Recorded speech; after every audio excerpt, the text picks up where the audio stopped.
Gods and goddesses, today I'm going to be doing a video about the June 2024 horoscopes. I'm going to be going over each sign, so definitely check for your rising sign and your sun sign and your moon sign too, but the rising sign is always the most accurate. I'm going to be going over the aspects and the transit, so let's get started. So June 3rd, we have Mercury entering Gemini from June 3rd to June 17th. On June 6th, we have a new moon in Gemini. On June 9th, we have Mars entering Taurus from June 9th to July 20th. And then we have Venus entering Cancer on June 17th. And also on June 17th, we have Mercury entering Cancer. And then on June 20th, we have the Sun going into Cancer. On June 21st, we have a full moon in Capricorn at 1 degree. And then on June 29th, we have Saturn turning retrograde in Pisces at 19 degrees. I'm going to be doing a whole video on that because that's something special. So let's get started. Okay, so Aries, June 3rd, when Mercury goes into Gemini, it goes into your third house. So you're going to be really communicative, very talkative, very sociable, talking about your skills and how you can improve your skills, and also finding pleasure in speaking maybe to your siblings, aunts and uncles, even being a little, argumentative towards them or wanting to, debate or even talking about them, being gossipy about them. Just wanting to get your information across, but remember to always, listen, receive information as well. Also, the third house is about like short travel, so you can probably go on a trip somewhere, just locally in order to learn something. You could take a class in order to learn something. This is really just about you using your thoughts and ideas in an expressive way, or a argumentative way, but not really, but just like, hey, this is what I believe, this is how my thoughts are going to be, come across. Kind of like, I know what I'm talking about, right? And then you can make decisions also quickly during this time. Just like using your mental power to make choices for yourself.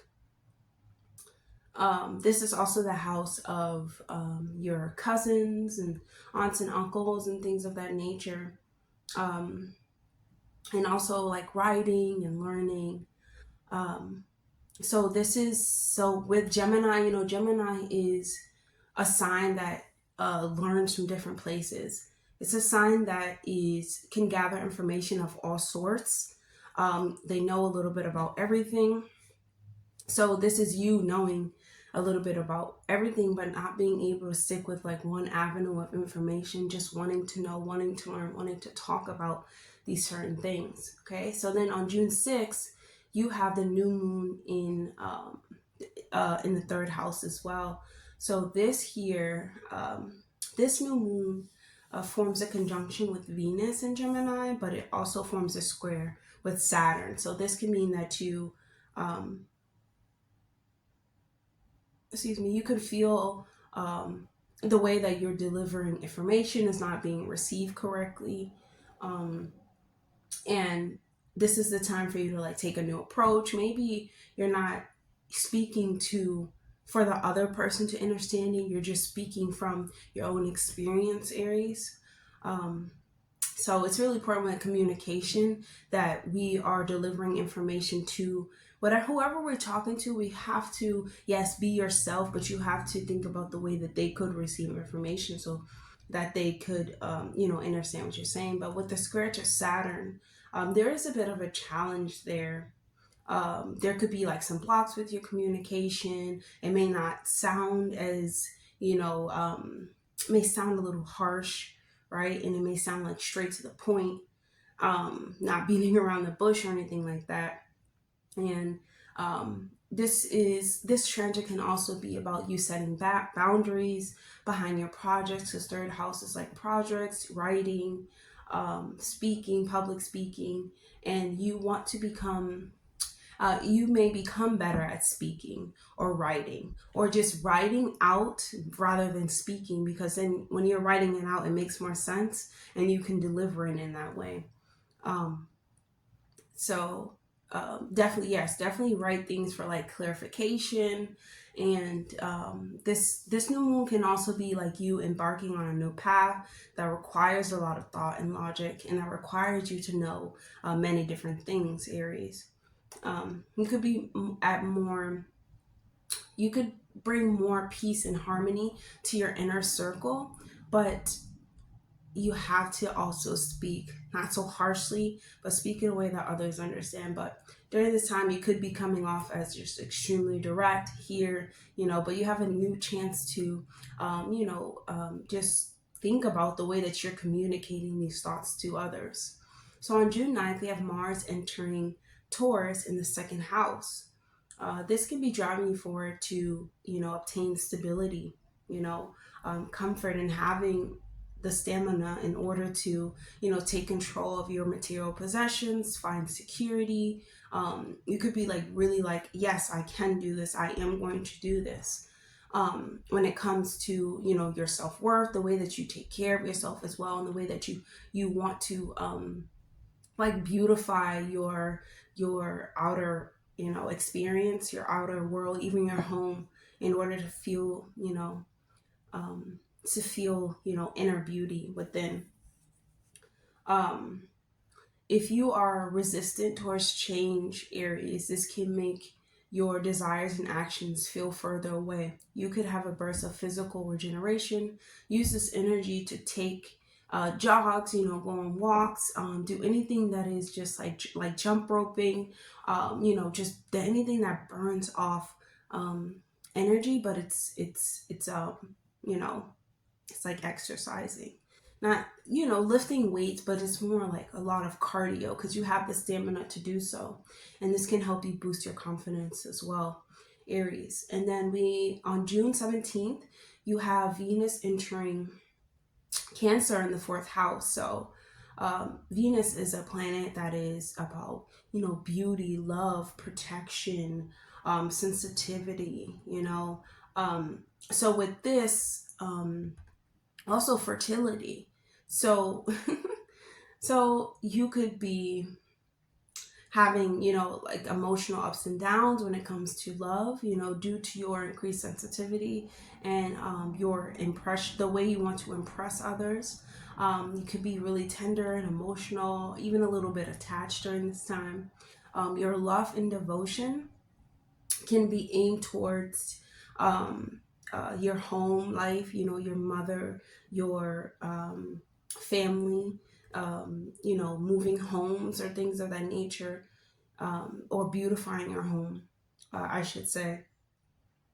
And you could have like this appreciation towards your mother.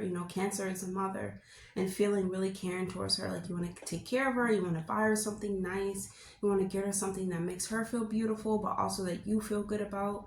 And you could be wanting to find different ways to care for her. This can be, if this isn't about the sweetness or wanting to provide for your family or anything like that, this can be you thinking of the good times when things did seem perfect. It could be in childhood. Fourth house has to do with childhood. So it could be you thinking about a memory with your mom, and you're like, oh, I remember when me and my mom, we used to do this and I loved it, and or it could be a motherly figure too, definitely a female, and or a goddess, I should say. So this can be you looking and wanting to move home into a place that feels like homey and it feels familiar.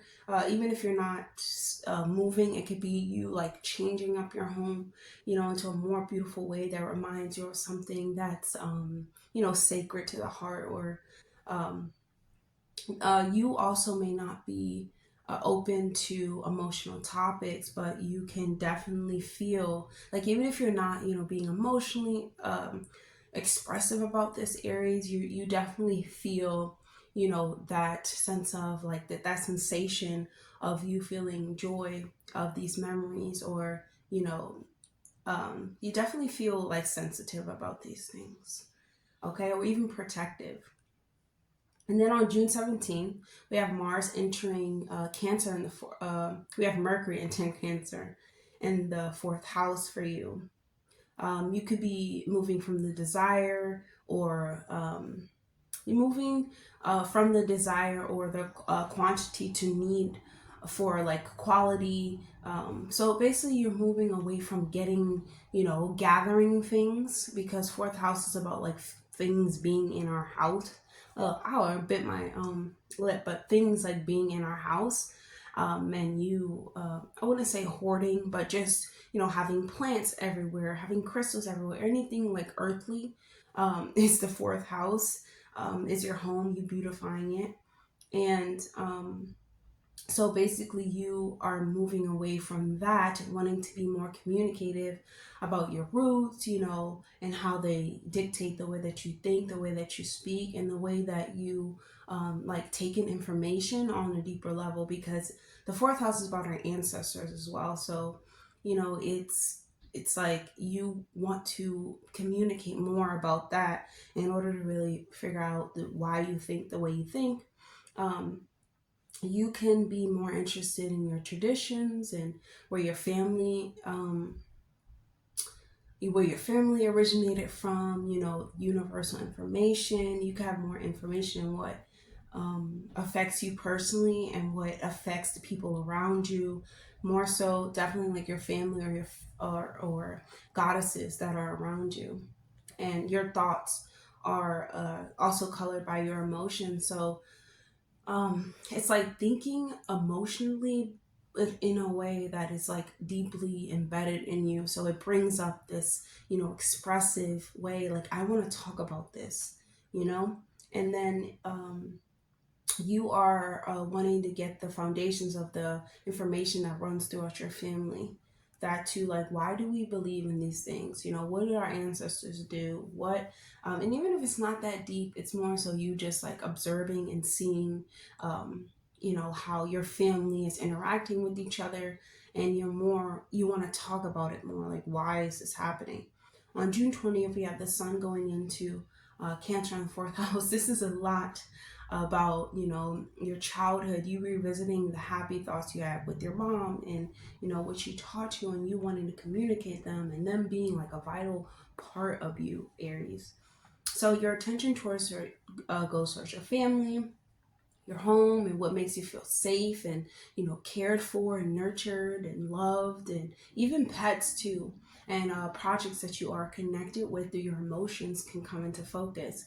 You can easily tune into the world of your feelings, or like being sensitive, or being like your empathy rises up. So if you're around your family, you can feel them more, you're more in touch with your intuition. You may not want to face reality, when it comes to, or the outside world when it comes to your home life, because we all have fourth houses, like family traumas and stuff. And so you also, like, you can also be thinking of the happy times is good, but you also have to think of, what is the real stuff, what's the core, and without the shades, without the, uh, beautifying things, without the making things out to be something that they're not, But it's always good to remember the good times, but to, to better like understand yourself, you have to grow, as an individual. So with the sun in Cancer, you can be dependent on your mother, your family, your home life to give you feelings of safety, of security. However, recognizing your own needs for comfort and safety will help you understand yourself more than you actually looking out and asking. I mean, asking, it can definitely, help you in making choices and decisions and stuff, or bring things into the limelight that you didn't see before. But it's, it's ultimately up to you to like understand, to better understand yourself, to form bonds with those who you consider family, even if they're not family. Now you have the full moon on June 21st in Capricorn in the 10th house. I'm going to be making a video on that as well, because so let's just go over it briefly. So the full moon, brings attention between the conflict of your, familiar traditions, your familiar surroundings, what makes you feel home and safe, and like your direction in life. We can't stay stuck or stagnant within a certain idea, or even like thoughts, that hold us down about the past. Um, so, like, of course, you want to bring success to, those around you, especially to your family. You want to be responsible, you want to take charge in doing these things, like Capricorn. Capricorn qualities are like getting things done, like accomplishments and things of that nature. But, you will be successful too, but it's about being truthful about the way that you feel, being more disciplined, honestly acknowledging your feelings. It's time to express yourself and let things out of your system to become more focused on the dreams that you wish to fulfill in this lifetime. On June 26th, June 29th, we have Saturn going into retrograde in Pisces on the in the 12th house. Okay, so although you may want to like punish your things from the yourself for things that happened in the past, or things that were done to you, or you could have been mistreated by your family, or you can have these certain ideas of, your family like has never actually really been there, for you, or you had to get everything for yourself. But it's important that you realize that you have done the best that you can possibly do, and you don't need to punish yourself for these things. Like, give yourself a break. No one is perfect. Not even you, not even me. No one is perfect. It is about, 12 houses about like self undoing. So, just acknowledging that you have these feelings, or you have these wants and needs that don't, are not equivalent to what your family wants, or, you just embarking upon a new path, wanting to learn different things, wanting to do different things, that, you have to be gentle with yourself, and realizing that not when you're born into a family, they may not always want you to do the things that you want to do, but you have to take it upon yourself to be gentle with yourself, love yourself, and push yourself forward, Aries, because you can overcome anything. So that's all that I have for you, Aries. Overall, this is a great month for you. A lot of talking, a lot of, a lot of thinking, and a lot of expressing yourself in ways that are healthy, and ways that help,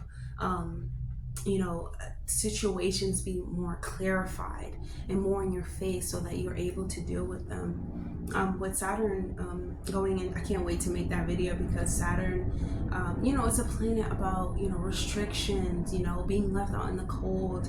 In Pisces, it's, about infinite possibilities, like morphing yourself into different ways in order to really exist in that space, being camouflaging yourself and adapting to certain situations in order to better serve like a purpose.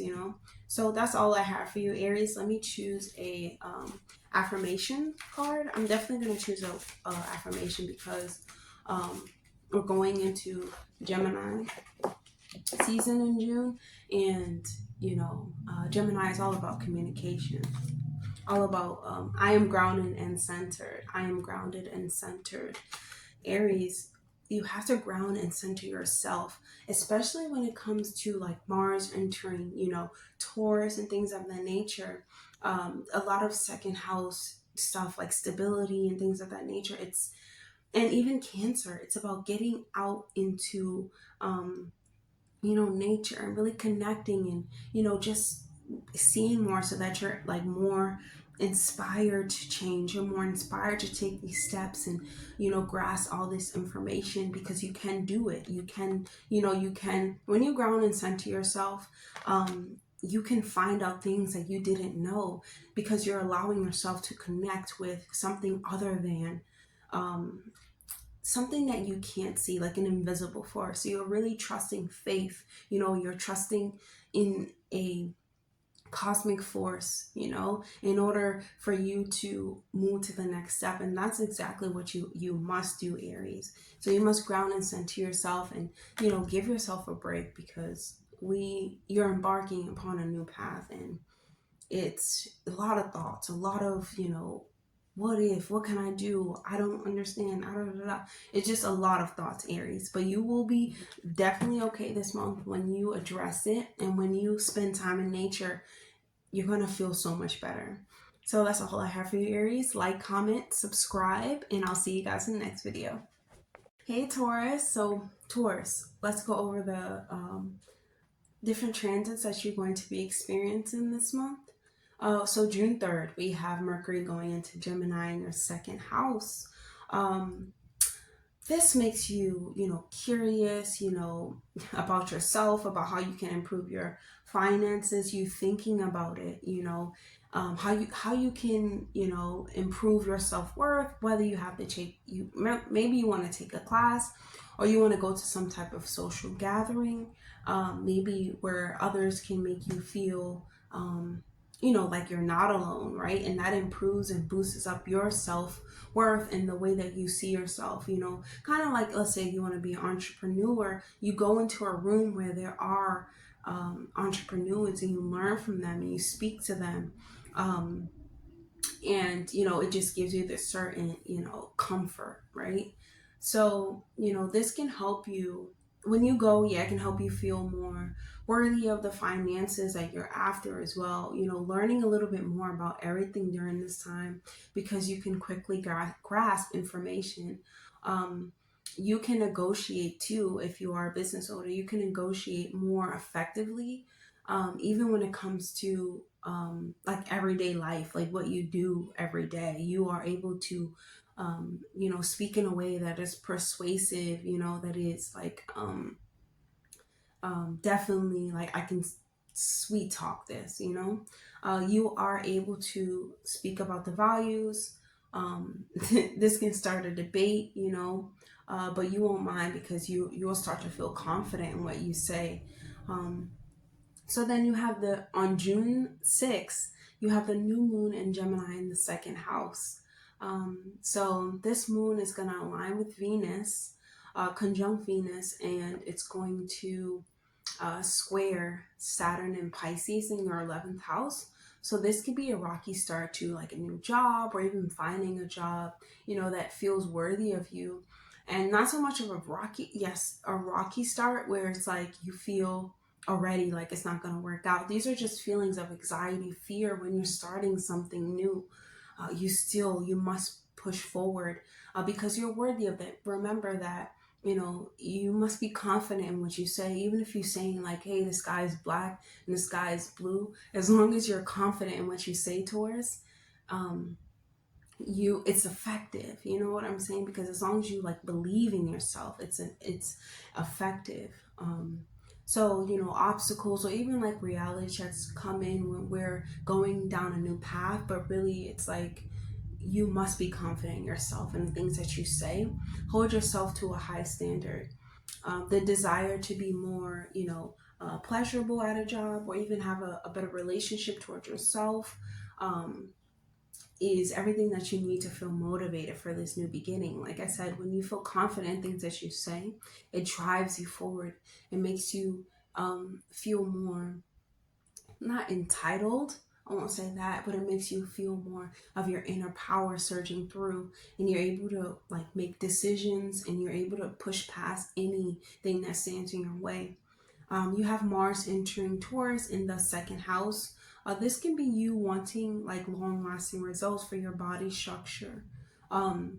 When Mars is in Taurus, it's also like extremely hungry because it has like all of this, you know, obsessive, excessive energy to like burst out and to be expressed. And the more that you exert energy, that like hungry that you are. So this is about you like feeding your body, like fruits and vegetables, things that electrify your body. Um, because you could like want to eat anything, and everything. So just eat things that are nurturing to your vessel that your body actually wants to eat. You know, go to the gym, you know, you have the great stamina to go to the gym and to reach some type of physical goal, you know, even losing weight. You know, try boxing and burning off some steam. This is really going to help, because you have, you know, like when you're exercising and things of that nature, it's not only helping your physical body, it's helping your mind, body, and soul. Your whole mind is rearranged by consistently working on yourself and feeding your vessel and fueling your vessel with electricity. It literally like maximizes everything that you're able to experience here.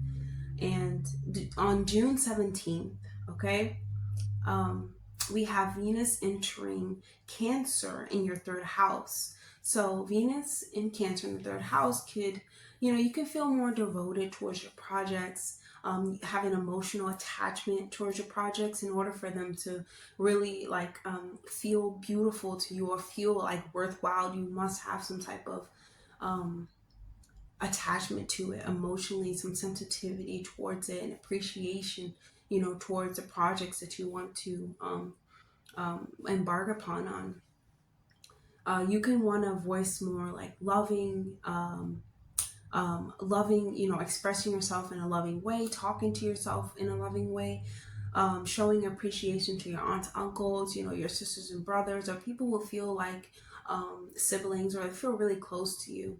Um, you could be wanting to make them feel, you know, special during this time too, and your voice can come off even like your ideas, the way that you express yourself can come off like a little bit more like sentimental and a little bit more um,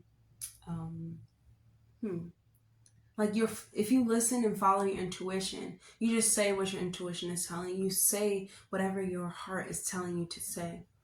And so that can be more, you know, like empathetic and things of that nature.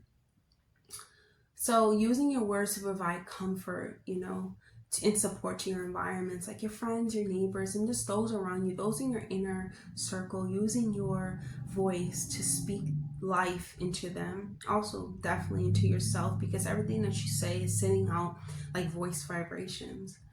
And we have June 17th, we have Mercury entering Cancer in the third house.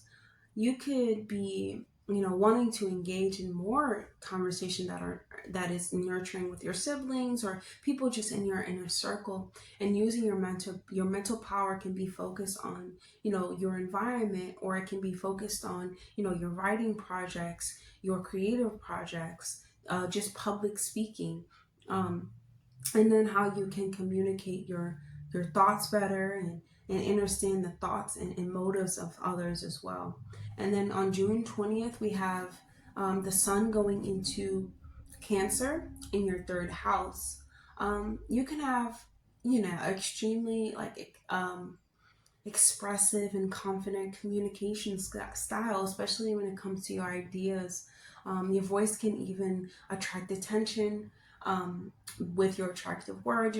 Your words can be like really charming, you know, and you could take pride in your communication skills without being stubborn or too emotional about what others have to say. Like, remain enthusiastic towards the new information and take pride in your mental capabilities and your mental powers.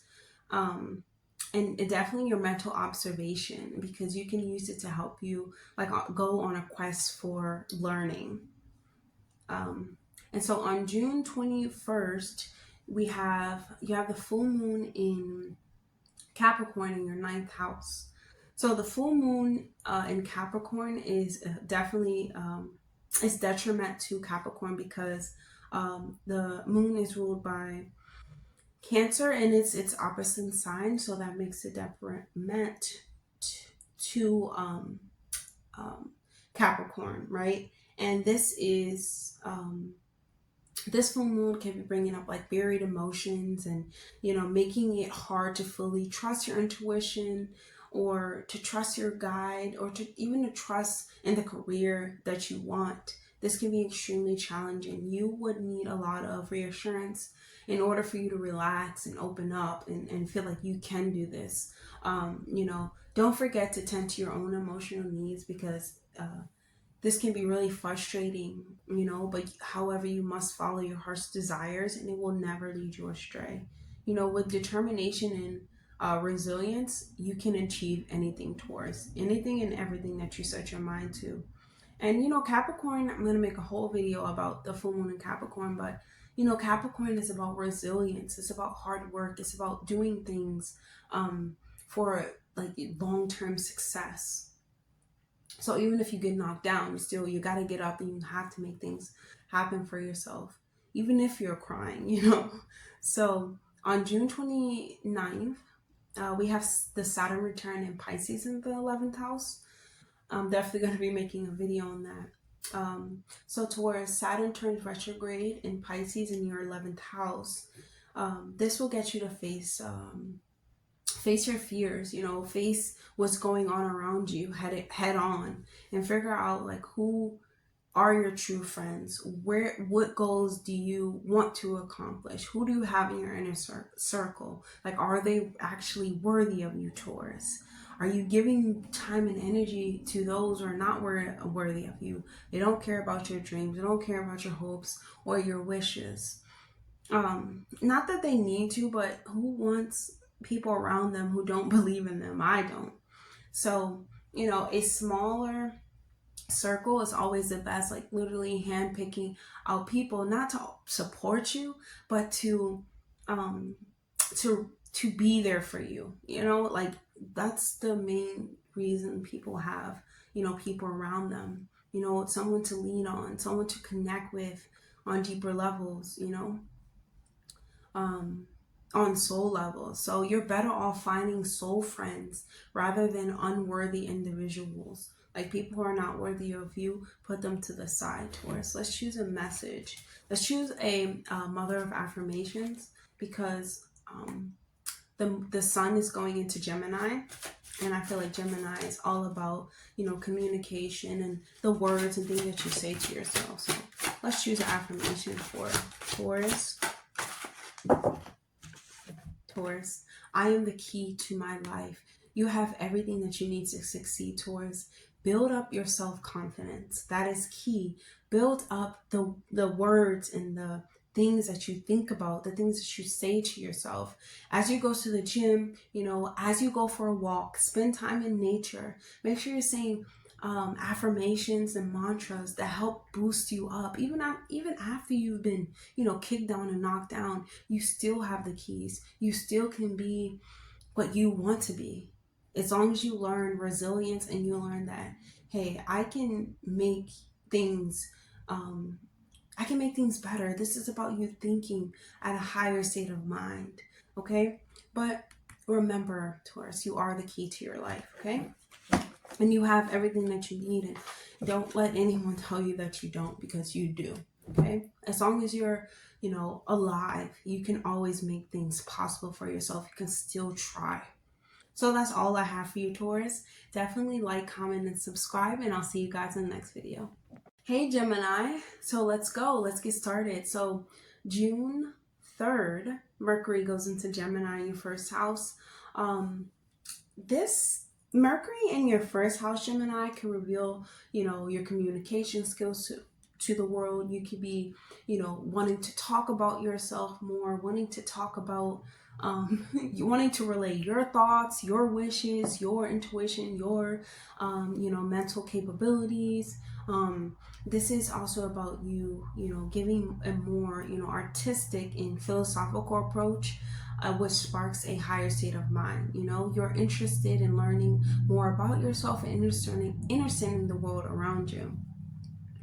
You could be really curious and interested in things that are new and exciting, especially topics of the unknown. The focus is definitely on you, your views, your values, what you want to say, your opinions, your intelligence. It's definitely a focus on you and your inner strength and inner power. Remember that you are very clever and intelligent, but others can help with their input. Um, about Others can help with the input when it comes to their approach in their lives, because it can help you find a better way to approach your life, and assert your way and assert your thoughts into your life, is when you're listening to others as well. Even if it's just through a conversation, Gemini, just by talking, don't really have to go and search for it, but definitely don't, just not care about what other people are saying. I mean, yes, you should always do that, but just listening, especially when it is not in a way to, let's listen to them talk about their own life, not talk about you, but their own life, because you can find a vital piece of information that helps you, approach your life in a better way. So you have the new moon in Gemini in your first house. This is very, very powerful, because you have a chance to reinvent yourself on a deep and cellular level by expressing yourself authentically and presenting yourself in your personal beliefs and things that you say, and focusing on changing your personal habits that push you forward. Focus on improving your confidence in the way that you look and the way you see the world. This is definitely about changing the way that you see the world. And because when you change the way you see the world, your whole body vessel changes, your cells regenerate, your brain, your brain comes back to life. Things start moving at a different pace, a different vibration, different frequency, and you have a chance to do that. Focusing on changing your personal habits, that can push you forward as well, and focus on the confidence, the way that you look, and also remaining a student of life, and do this with your head held high, of course, because this can, you're putting your best foot forward, right? And definitely you can try like a new look, a new a new approach to how you look. So it could be, changing the way that you do your hair, something like that, or getting new shoes, or getting a new dress, because it's you know June is really, really hot, right? And so on June 9th, you have Mars entering Taurus in your 12th house. This can indicate, that you want to work alone, that you want to work in isolation, that you prefer to be in solitude and move at a slower pace. You can want to take action and moving forward, or take action on, the way that you are approaching your life, or the way that you're seeing something, like some type of self-sabotaging practices. This is something that you want to take action on. Moving behind the scenes in order to resolve like financial issues. This can be earthly possessions, by indulging in your sensory pleasures. This can drive you to find like spiritual practices in order to release anger and frustration. This can also be like you running in nature. You're going to see like a Reiki master. You're going to climb a tree. You're going on hiking. You're using your senses to improve your quality of life, but in a healthy way. So Mars influences in the 12th house can bring up like some inner conflicts that do hinder you, Gemini. And like, don't be resistant to change, just because Taurus is a you know, fixed sign. So it's a little bit stubborn when it comes to, especially when this 12th house is like your subconscious. So it's like you can know you want to change, but you won't actually make the step to change. Okay, but you must. There is, it's not about a change, it's about a transition in order to improve yourself and your quality of life, because this is all happening in your first house of self. Okay, and so, you know, the 12th house has no ego, it has no bounds, it has no, you know, it has no filter, it's selfless, you know, it's to see, it's the infinite possibility. So you can be feeling more, you know, overwhelmed or withdrawn, not knowing like which direction to direct your energy in. And this can be, you will have to dive deep into your subconscious, dive deep into your fears of, or like hidden energies that exist within your inner world. This is, you have to dive deep. You have to, you know, face some shadows that are just there, you know, just lingering around. So on June 17th, we have Venus going into Cancer in your second house. And this is the realm of your emotional connections to your, you know, material possessions or your finances. You can find comfort, Gemini, in your home when you add, you know, some crystals, when you add a plant, when you add, when you start growing like basil or something like that. And you can, you know, take pride in managing your resources, but they have to be like deeply rooted in your desire for, you know, stability, or your emotional, in your emotional body. Like you actually have to feel good, you know, when you're having these things coming into your house. So enjoy the present moment, because it can bring enjoy the present moment, because it can bring a lot of like devotion and affection towards yourself and your self-confidence and self-worth, and it reflects out in your unions. On June 17th, we also have Mercury entering Cancer in the second house. So your self-worth is, you know, empowered by deepening your quality of self and speaking to yourself like someone who loves themselves and someone who, you know, is deeply compassionate for the self. You can speak in a nurturing way. This helps you boost your self-esteem, and it shows up within your finances. Um,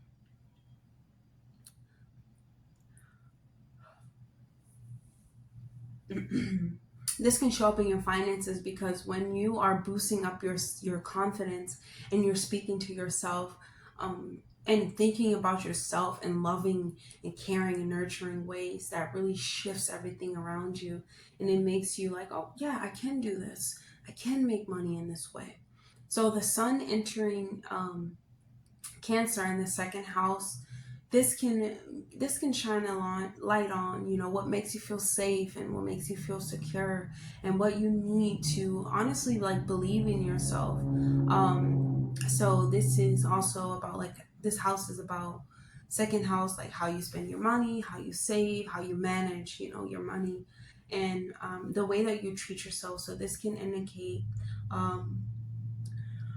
excuse me, you trying to like form bonds with others, and how you show up for yourself. The sun in the second house in Cancer will help you realize and recognize your core essence in the way that you express yourself. So with Mercury and the sun, it can help you realize, okay, what are you saying to yourself? You know, and the sun is like, let's shine light on that right there, you know. And then Venus comes in, it's like, let's nurture that. In order for you to have like a better outcome, you feel more empowered, Gemini. And so the full moon on June 21st, I'm going to make a whole new video on that, in Capricorn, is happening in your 8th house. So this can mean that you're like cautious and more reserved, and you know, you turn your feelings inward, and you have more difficulty in putting your trust into others. This can be you wanting to be more like self-sufficient and having to overcome obstacles within your own nature to find happiness. Okay, you are determined, but your single-mindedness can sometimes turn into obsession. When you learn to let go, you can grow emotionally, through your experiences involving, psychological deaths, rebirths, um, you know, your sexuality, the struggles, your power struggles with another, and your intimacy. So on June 26th, on June 29th, I apologize, we have Saturn returning. We have Saturn turns into retrograde in Pisces in the 10th house. So Saturn in the 10th, this can be like about your career. You're thinking like, do I really want to work at this place? Like, why is it so difficult to work with these people? And what I mean is like your colleagues or whoever is working with you, or they can find it hard to work with you. Try, finding like a middle ground in your career, your profession, because it's all going to work out in the end for you, Gemini. So let's choose a message from Mother of Affirmations, because we're going into Gemini season, and this is definitely about what you tell yourself. Let's see. Gemini. Okay. I allow myself to heal and evolve. I love this. I allow myself to heal and evolve because there is, you got a lot of action in the second house, and that is about, your self-worth, your confidence. This, where can you find that? Your values, your ambitions, but and also the way that you make money. But it's like, you can't do that without feeling confident in the things that you say, the things that you voice, and how you feel about yourself. So it's like time for you to heal, process it psychologically and move forward and allow yourself to blossom from these experiences, because these are all experiences, even feelings, your feeling of, your feelings are teaching you something, your feelings can be transformed and they can be brought to a different level, and that's called, emotional intelligence, right? So allowing yourself to heal and evolve, Gemini, will be very beneficial. And honestly saying it to yourself, like, I allow myself to heal and evolve. So that's all I have for you, Gemini. Definitely like, comment, and subscribe, and I'll see you guys in the next video. Hey, Cancer. So Cancer, let's get started. On June 3rd, we have Mercury going into Gemini in your 12th house. So this is a perfect time for you to learn about things that are metaphysical, astral projection, soul missions, spirituality, the unknown, your spiritual growth, how you are, your past. 12th house has to do with like self-sabotage, hospitals, prisons, just learning about like uncovering things within your subconscious, things that are like deeply buried, even your intuition, right? So you could be open about your secrets, or another person could start telling you some certain secrets, and this is a powerful combination of intellect and intuition. So you will find, this is you wanting to discuss like the true meaning of life as well, and uncovering the hidden truths and meanings like of signs, symbols, synchronicities of the world like around you. You just like diving in deep into the unknown, or like being fascinated with the unknown, and this is all for your desire to grow, grow spiritually, grow your mind, body, and soul, and awaken your magic, right? You could want to like bury your head to an exam, because once you find out, like once you start finding out things about the world, it becomes like you become like closed in, and you want to be like isolated, because you're like, what? Like, people actually like this? And we're actually meant to grow as individuals, and people like paying for food, and they like, you know, not leaving others out in the cold. They don't have like empathy, and just all of these, you know, certain things. You have authority figures locking you up, talking about prisons and stuff. There is just like this, like, oh, let me just, you know, let me just go inside, right? Um, but there is like a lot to learn, you know, there's a lot to learn that can help you free yourself from those ideas too. So, you know, having a talent too for communication, maybe, you know, you teaching a yoga class, you teaching Tai Chi, or you're doing Tai Chi, Reiki, and just exploring, you know, psychological realms. Everything is mental.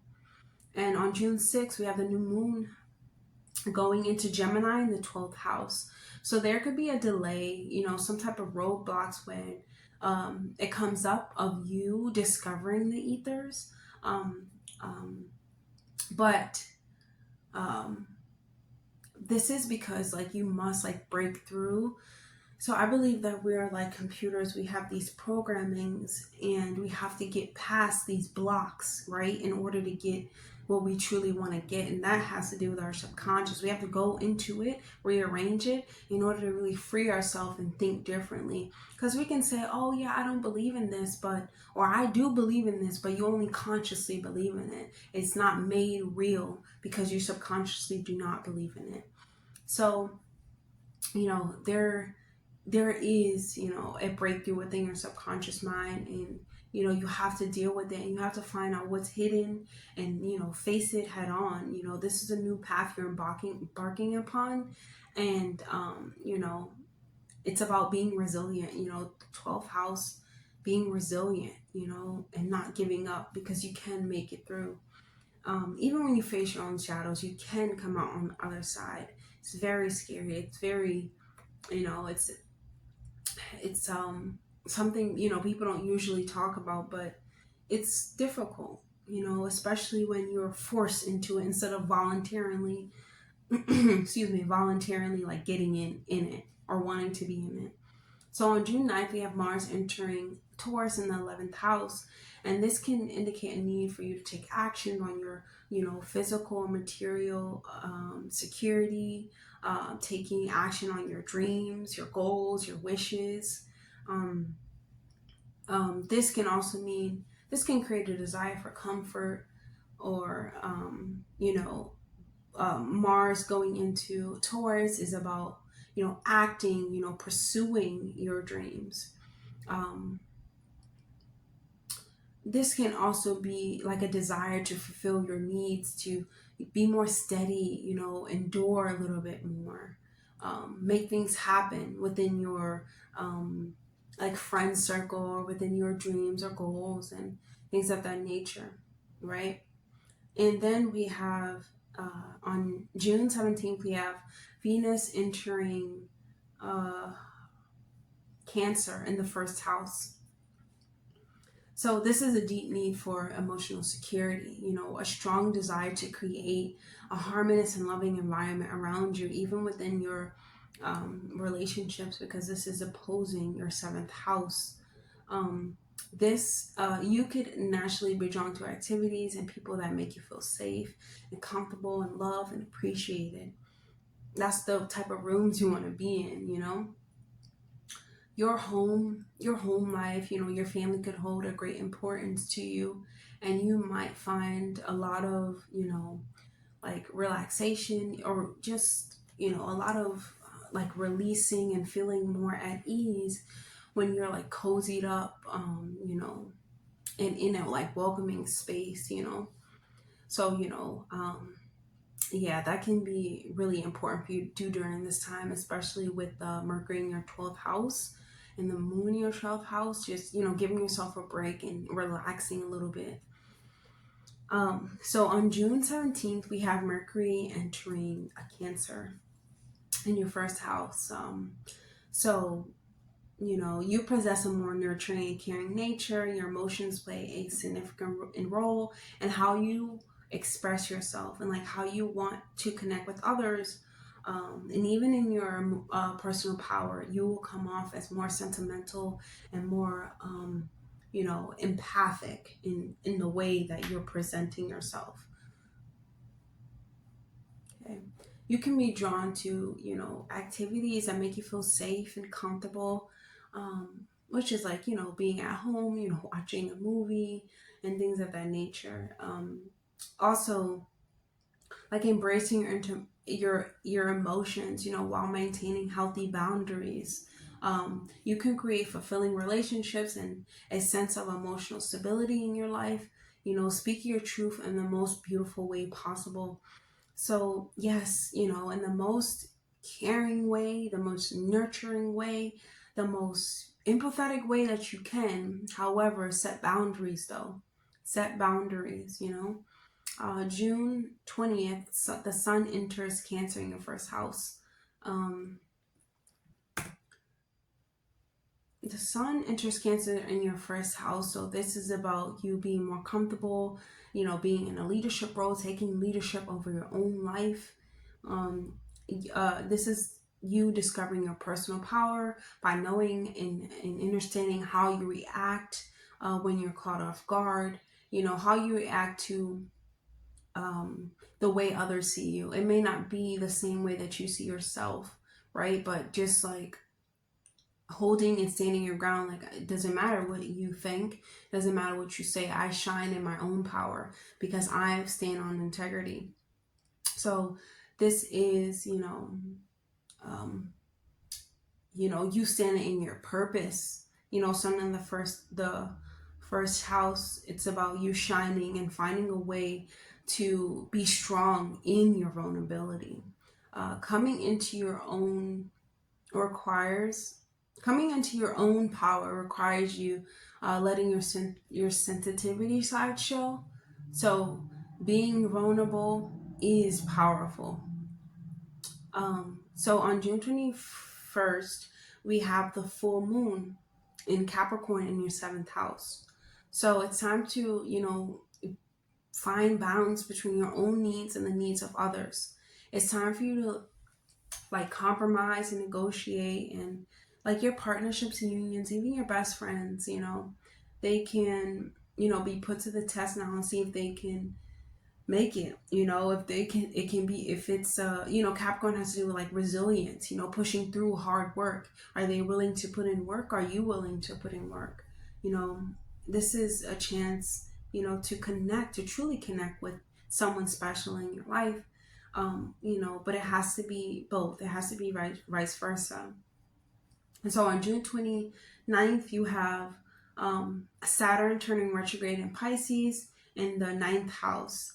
So you can find, that you're more preachy about the things that you believe in. You're more preachy about your emotions and how our emotions really connect with the experiences that we live.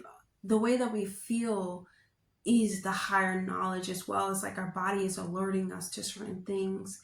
You are more expressive of your belief, wanting to be more exertive and be more like put your views out, making your views seem, important. What you say, the things that you believe in, your higher teachings, your higher knowledge, even writing and publishing something, how it is, it is a certain viewpoint. Just, vulnerability is a superpower, so this is about you preaching about those certain things. And, it's, when it goes into, when Saturn goes into retrograde, this is like you thinking back on all of the times that you didn't, assert your opinions, and you let others tell you what to believe in and things of that nature. But now it's like, you're like, okay, I have to take some type of, Saturn is going to tell you, he's going to literally nudge you and tell you, you must speak up for yourself, Capricorn, and you must voice the things in your relationships and in your unions, people around you, your friends group and things of that nature, of what you actually believe in, and be okay with you expressing your higher self and your knowledge. Whether you need to because the ninth house has to do with like travel, you know, so you could have went somewhere and it taught you so much more about your superpower than, you know, I don't want to say superpower, like it taught you more about your power, you know, your magic, and you're like, this is what I want to talk about. This is what I've learned, you know. So let's go and pick a message from Mother of Affirmations, because it is Gemini season in the beginning of June. So, oh, look what we have here. Do things from love, not for love, Cancer. I feel like this is showing up because this is helping you make a decision about your unions. Are things happening from love, or are they happening for love? You don't have to buy anyone's love. You don't have to do anything different for others to love you. You don't have to be different for others to love you. They just love you for you, and they allow you to grow as you. So this is definitely like, this is definitely like something that you must ask yourself. And, you know, unions, they do require a lot of work, but if you're the only one that's putting in work, and I would say, like, yeah, sometimes it is uneven. You know, you have to give someone more of your energy to rise, help them rise back up. But let's say if it's 10 years down the road and it's still you're the only one giving and giving and giving, it's time for you to really ask yourself and really stand on, you know, what is it? You know, is it love, or is it just me nurturing this person like I'm their mom, you know? So that's all that I have for you, Cancer. Like, comment, and subscribe, and I'll see you guys in the next video. Leo. So, Leo, June 3rd, we have Mercury going into Gemini in your 11th house. So this is about you using your communication skills, being more sociable in group interactions, more around your group of friends, or even going into like high vibrational conversations with others who share the same, you know, goal or vision that you have for your future. This helps you feel more like connected to your hopes and dreams. And, you know, exchanging ideas and adapting to like new social environments can help raise your vibration as well. On June 6th, you have the new moon in Gemini in your 11th house. So this moon aligns with Venus and forms a square to Saturn. So there's, you know, some obstacles when it comes to this, because it's like when you are embarking on a new path, you have to remember that, you know, the desire for you wanting more harmony in your relationships, more pleasure in your relationships, and wanting to better your relationships, they can be made real, but you have to be willing to let go of certain ideas that you have around friendships, groups, and things of that nature, you know?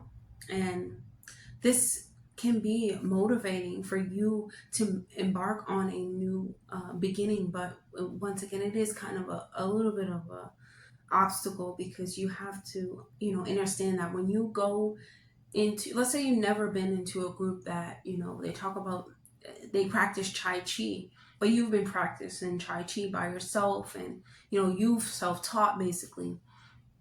You're going into a group where other people are, you know, different. You know, they could have been taught by a master, they could be a master, and, you know, you just feeling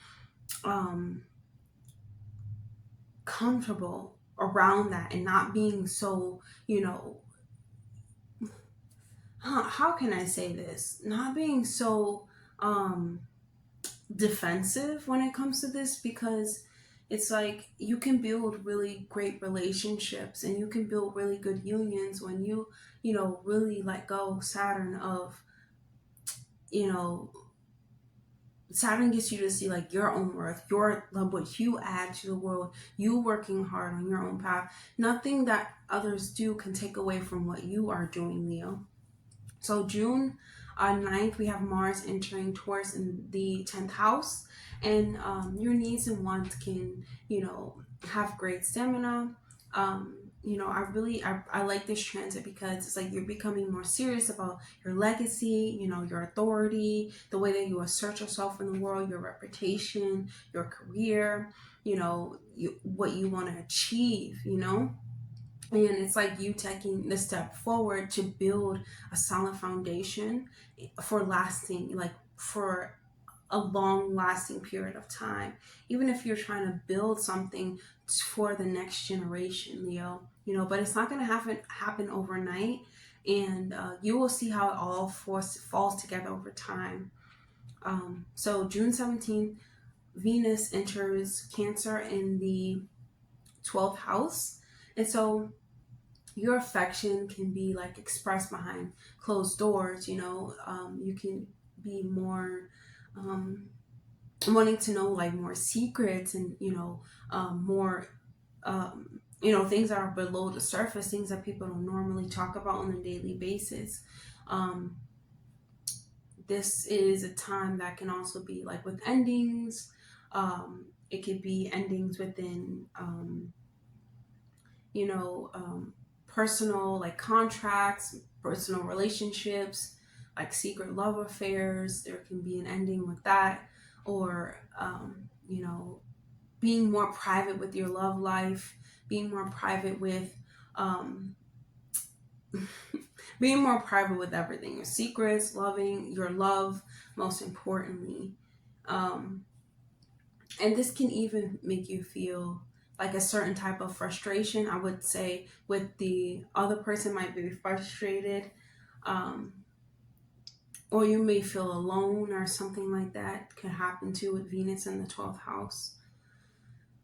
Because Venus wants to come in and start like beautifying things and nurturing things and protecting things. And, you know, 12th house wants you to let go, you know, so you can open doors to something that is beyond you, you know. So June 17th, Mercury goes into Cancer in the 12th house. So you can, you know, be talking about like self-sabotaging behaviors. You could be wanting to find out more, you know, information on deeper topics. You know, your intuition can be like magnified in a way that you just start saying it now, like, oh, I feel as though this, or you know, your intuition can start telling you things, and it makes you think even more. So realizing that like your thoughts are or your past, you know, it's very emotional, you know, it's very it can really take a hold onto your mind. It can take a hold onto your body. You know, it can make you sick. It becomes more, you know, challenging for you to think about certain things, because you're lingering your mind of when, you know, you did have self-sabotaging tendencies. And this is just like a lot of thinking for you, a lot of thinking about not always, you know, the great things, you know, just like things coming to light that you didn't know, and things happening behind closed doors, and things happening in your thoughts in your mind that you thought that you let go of, Leo. So we have June 20th. The sun is entering the 12th house in Cancer. So this can be like you being a little bit shy, you know, you wanting to master your emotions, you wanting to like master your thought patterns and things of that nature, and rearrange your subconscious in order to really express yourself, or really like reinvent yourself, Leo. And this is something that you can do. You can go back in and start rearranging your memories, thinking different thoughts. And if you're aware of your thoughts, you can always like switch them, and or like start thinking like, where are they coming from? Why am I even thinking about this? And it could be like a certain vibration, you know, or a certain person that keeps bringing up stuff, or you look at them and they just they just remind you of like the worst, you know, not even the worst thing, but things that are just like, I don't want to think about that. I don't live there anymore. And it is very frustrating in a way, but it can also be rearranged. That's the great thing about it. So like your intellect and imagination, um, um, this means that you can become successful in almost anything, because 12th house has to do with like your imagination, you know, and it has to do with, you know, the ethers, things that are deep buried in our, you know, experiences that we can rearrange and get the best out of it only when we decide to start doing shadow work, start going, you know, deep into why we are experiencing what we're experiencing. And it's just a very emotional, you know, like a release. So you can, you know, undertake anything. You have the ability to dig deep into your own inner experiences and your own inner life and turn creativity into practical ideas. This can be a time for like resting, you know, self-examination, you know, getting sleep and things of that nature. And, you know, taking baths, spending time in water will be good too here. Drinking a lot of water, eating a lot of fruits will help like stabilize these thoughts that you have. You know, because I believe that we are electricity, right? So you need to eat like electrifying foods, especially that helps you like stimulate different ideas and different thought patterns and mental formulas, like different mental formulas. So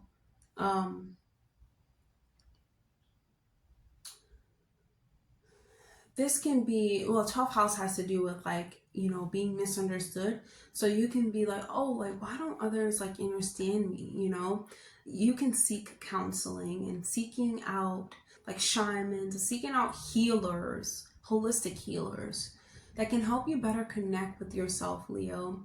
Um, because, you know, this is you can become a counselor, but you can also like need counseling, or it could be someone who has a lot of wisdom, and you honestly, you know how to heal these things, but when it's happening to you, it's different, you know.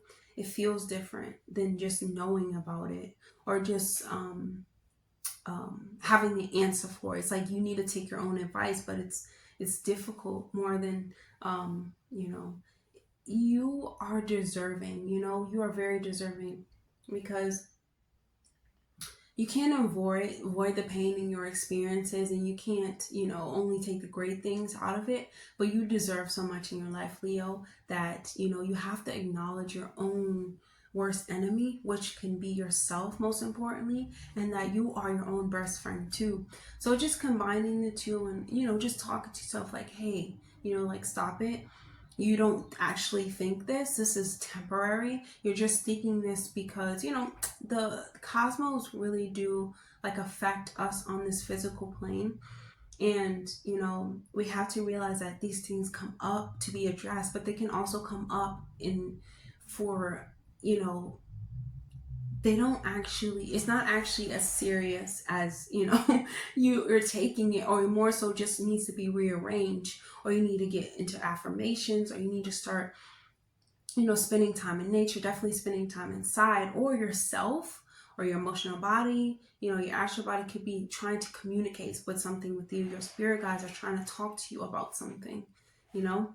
So, you know, realizing that you're your own best friend, that this is the 12th house, so your ancestors, your spirit guides, angels, demons, dragons, they're all trying to connect with you. I won't say demon, okay? And then June 21st, you have the full moon going into Capricorn in the 6th house. So this can be, you know, a solution to some type of, you know, health condition. This can be you letting go of, you know, unhealthy or negative habits that you have and replacing them with healthy ones. In my opinion, this is about the ability that you are resilient. You can get things done. You are hardworking. You are worthy. You know, you are, yes, you are, you wear your heart on your sleeve, Leo, but that does not take away from the greatness that you have to offer to others, and definitely to yourself. You are great, and it's time for you to like really treat yourself as someone who is great. So like, you know, don't blame others, you know, for your own, you know, feelings and things of that nature, because once again, it is temporary. And you could be thinking about, that's why I always talk about rearranging your subconscious, because your subconscious is buried so deep till it has you thinking about all these events and trying to piece pieces together, but it's only an experience. It's meant to teach you something. What did you learn? Is the first question that you want to ask yourself. And just you know, using your emotional energy and using your, you know, focus and focus on more positive changes and more positive things happening in your routine, such as, you know, getting up and going into nature or doing affirmations as soon as you wake up. And on June 29th, we have Saturn turning retrograde in Pisces in your 8th house. I'm going to be doing a whole video on that because it's really something special. Father Saturn, he is something else, but you know, you have to love what he is trying to teach you. You know, self-reliance, reliability, self-acceptance, worth, you know, relying on yourself, self-realization, self-actualization. You have to love what, you know, he's teaching you, how to stand up for yourself, assert yourself, whether you have to leave people out in the cold, right? And so, you know, the main objective for Saturn is boundaries. So your boundaries are always important, Leo, and especially when it comes to your thought process. When people talk and they're always talking like overstepping and things of that nature. So, you know, you could have a relationship in your life where you don't want them to overstep anymore. You know, you create your own type of space and not so much to keep them out, but to feel more prideful and to feel more accepting within your own nature, not so much relying on what they say and how they, you know, operate in their life, because you have to figure out what you need to create in your life. You know, just ask for space if you need to, especially when it comes to making decisions, and just take ownership and pride within yourself, because you have so much to like love about yourself. Like, no one is like a Leo. A Leo is, you know, healthy and high vibrating. The Leo energy is this big, you know, this go big or go home. The, you know, the sun is like, because it's ruled by the sun, and the sun can stand alone and still shine. So if you have like, you know, Leo as your rising sign, you know, you're someone who will shine and is going to shine, but you know, you can't rely on other beings to help you shine if you don't believe that you can shine already, you know, even if you have to be by yourself. So let's choose it. Whoa. Okay, well, we have two cards. I'm choosing Mother and affirmations, because we're going into Gemini season. It's so important about the things that you say to yourself, Leo, and your voice are vibrations, and you need to use them to heal yourself, to think positive thoughts about yourself.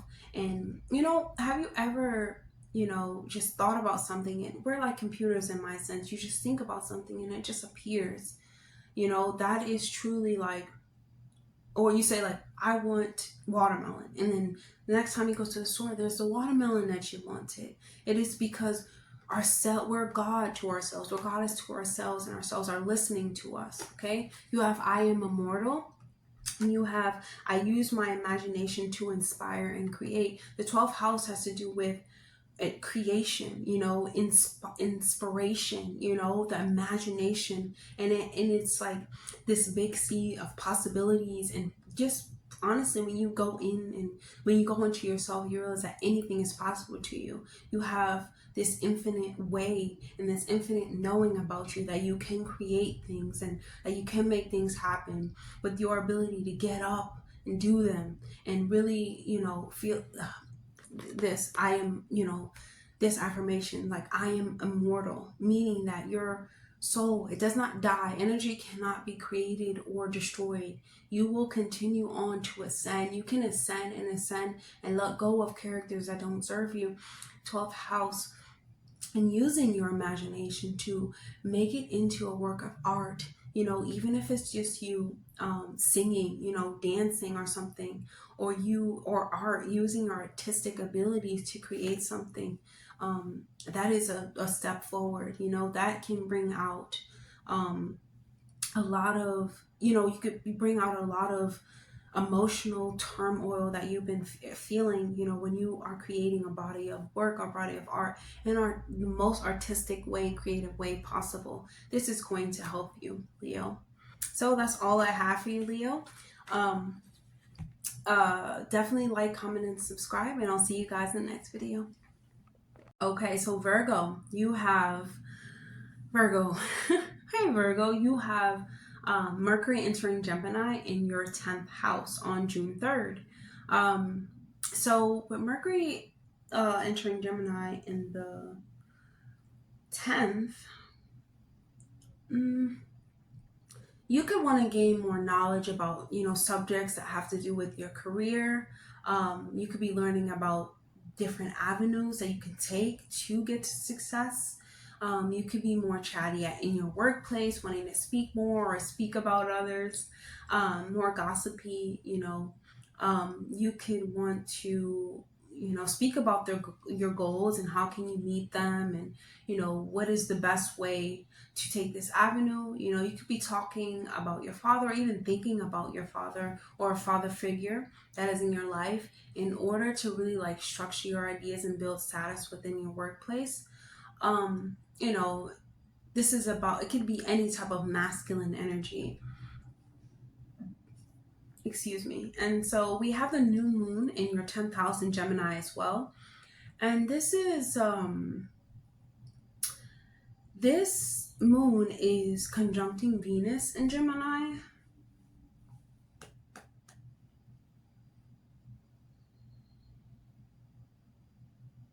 And it also forms a square to Saturn. So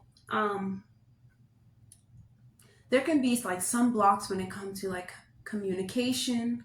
There can be some like difficulties when it comes to knowing what you need to study in order to, build a stable foundation, or to get on a better life path. This could be really you having to push forward and you getting this new beginning. It's like you making room for what's not serving you and making room for this new beginnings. But it's difficult when you don't know what it is, and you have to go find it, you have to go search for it, you have to study it, and you have to think about it, you have to write it down, all types of you have to put energy into, you have to be resilient, like this is what I want and I'm not going to stop until I get there.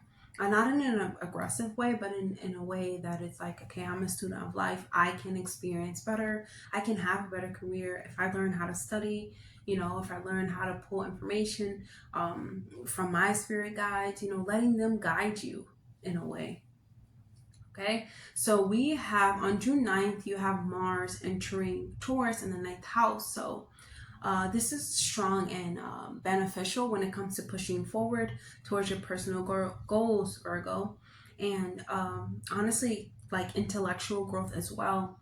Your determination combined with your, desire to express yourself and expand your horizons and think about ways that can make you more stable, bring you more opportunities to going places. Actually wanting to go places, or will go places to experience some type of newness that makes you want to drive forward, makes you feel like anything is possible. And this can lead you, or you could just feel it in your overall energy. And this can lead you to a great achievement, to a better understanding about the world that is happening around you, being able to embrace opportunities of exploration if you have it.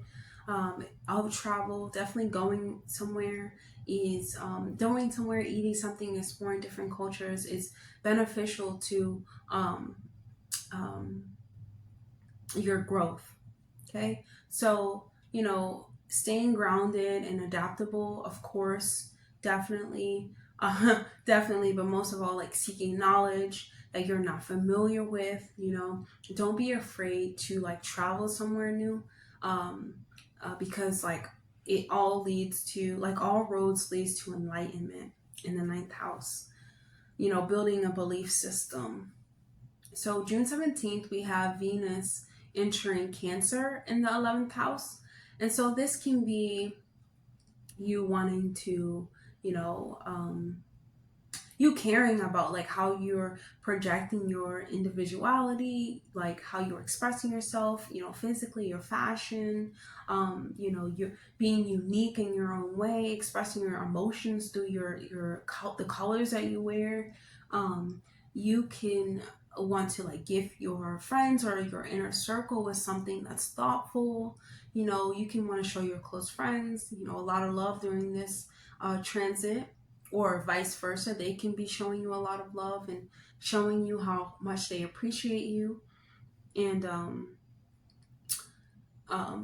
you should definitely, like, your love can be very inspiring and motivating towards others, even just using, you know, some kind words or some beautified words, even charming words, or some words of like that expresses self-love and that encourages other people to express self-love within themselves. This is really like, um, you know, you're feeling generous, you know, you're feeling a strong sense of um, like how can you show up in the future with your friends in a more like beneficial way. You know, your relationships in your life can definitely change. um, your status can change, like your tastes, your wants can also change. Your attachments and the things that you want can be like generated from whoever you hang out with, or a group that you hang out with. So, you know, they can dictate the way that, you know, you dress or the way that you express yourself. And that's not always a bad thing too, because if they're individuals who want the best for you, who always tell you to be your best self, um, you know, expressing yourself, it's like you're still yourself uniquely, but others add to you, and they add to your value in your self-love. On June 17th, we also have Mercury entering Cancer in the 11th house. So when Mercury is in Cancer in the 11th, there is a desire to learn more, especially about like emotional intelligence, you know, like, um, you know, let's say you eat something or you're thinking something, you're now, you're like, okay, where are these thoughts coming from? Where is this coming from? Is it from the friend group? You know, is it from my goals? You know, am I only thinking about this because I want to reach these goals?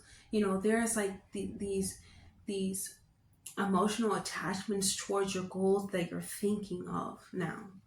And you know, that can be like a little bit of like, like, why do I think this? Like, why do I have to be so emotional behind this? This is because like the frequency of love is what gets you up and what gets you going. So you always want to have some type of sensitivity or of your goals and your dreams, because they mean something to you. But when they're in your mind, like constantly, like, should I do this? Or is it, you know, am I only doing this based off of this emotional nature? You know, am I really doing this based on what my friends think? So these are some questions that come to you. On June 20th, the sun enters into Cancer in the 11th house, and this is about you could be feeling as though like the group and setting that you are in can, like, um, you know, so whoever we hang around kind of like builds up our like our identity in a way. And so this can be like you in fear of facing, you know, your life without the support of the group that is currently supporting you, or it can be family, whoever is close to you, and you feel like you have a soul connection with. Like, you think about, what if I don't have them, you know? Yeah, they can be like, I can be thinking about how they affect me, but I still want them around me, or I still need them. Um, and, you know, they need me in a way. And then you have to be authentic in your personal expression and your personal identity too. And you can feel like you must shrink yourself, because if not, others will start examining you, questioning you, and start trying to, you know, ask you more about yourself. and you feel like maybe I'm not that as important or that exciting as what's going on in this group or how you guys make me feel, but you are, you know.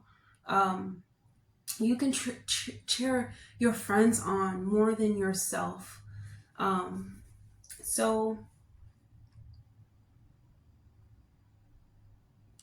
you know, you could have really base your life on those that are surrounded by you. You know, you could have base your life off of what you need to accomplish, and using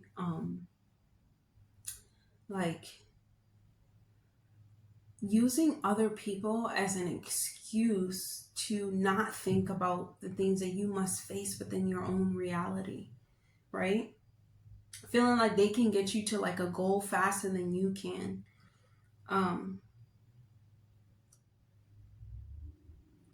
So it's like Cancer, you find, I mean, not Cancer, Virgo, you find yourself like hidden, you know, kind of like in the 12th house, because the sun is actually ruling your 12th house. So it's like yourself is hidden and suppressed, you know, and your identity like remains a mystery to you and to other people until you are ready to step into the unknown, spend time alone, you know, meditate, listen to singing bowls, you know, express your likes, your wants, your needs without criticizing them or, you know, having judgment for them. It can be something really simple, like, or not even simple.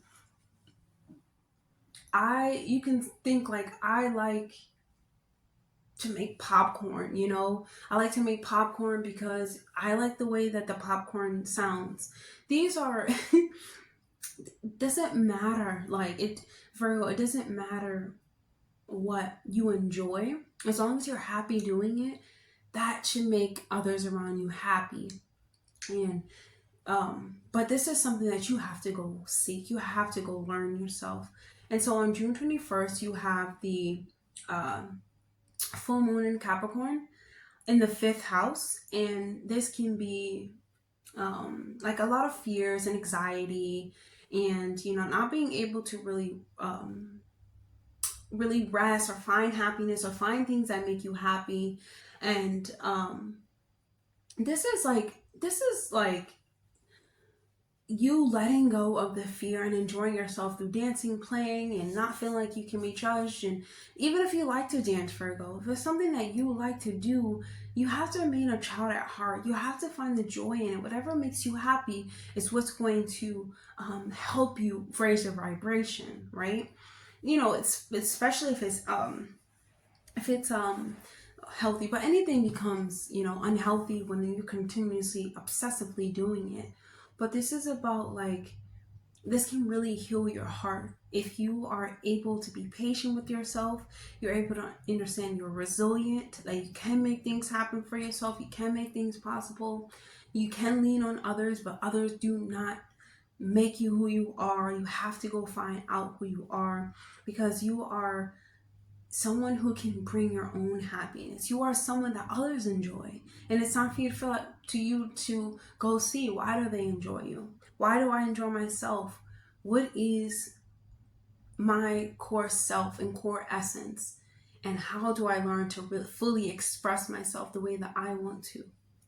So on June 29th, you have Saturn turning retrograde in your 7th house. So, you know, relationships and unions, partnerships and best friends, even the people that you surround yourself, is give and take, Virgo. You can't give and allow others to take and take and take without it being something that's reciprocated back, right? But you are someone who wants to serve, who feels like they can take care of others. They do have, like Virgo, you have the ability to care for others, right? So why not do it, you feel as though. But it's important for you to like maintain this dynamic at all times to ensure that you don't get taken advantage of, even in your partnerships. Like, not having them fully rely upon you for years and years to come. Like I said, certain periods in time, it's a give and take. It's like sometimes, you know, this partner will be up and this one will be down, you know, and they have to give in order to bring them back up. But for years and years, and things that like 10 years, that is a no. It's like you can let that go. You can understand that that is something that is taking a lot of energy from you, you know? And so, you know, just watch, just look, just observe, like use your observing skills, and just observe the way that people are expecting things from you, but they never give anything. And it's like, okay, maybe they can't. That's probably something that you told yourself. Maybe they can't give it to me. Maybe if they're unable to give it to you, then you should be unable to. You should be able to walk away and say, these are the things that I need. These are the things that I want, and I've spent years, and I spent a lot of time being of service to you, you know, and now it's time for me to learn myself, for me to grow, for my intellectual, personal gifts to be manifested without you, you seeing the gifts in other people, you seeing the value in other people. It's time for me to see value within my own self, and then watch how everything changes for you, Virgo. Let's choose a word of affirmation, because this is June going into Gemini season, and it's all about the things that you tell yourself. Wow. I am reaching higher dimensional realms of thought. That is plasma energy right there. Virgo, your intellectual nature, you know, the plasma sun, right? The sun gives information. You are very, how do I put this? You're magnificent, you know, in a way, Virgo. And this is something that only you can go and find. Finding the fire that burns within you, that makes you want to go and learn and be who you are. You know, plasma energy is like, you know, the sun, your consciousness is connected to higher realms of thought, and the sun gives you information. Universe gives you information. You're made up of plasma. You have all of the elements that you need in order to fully think your life into existence.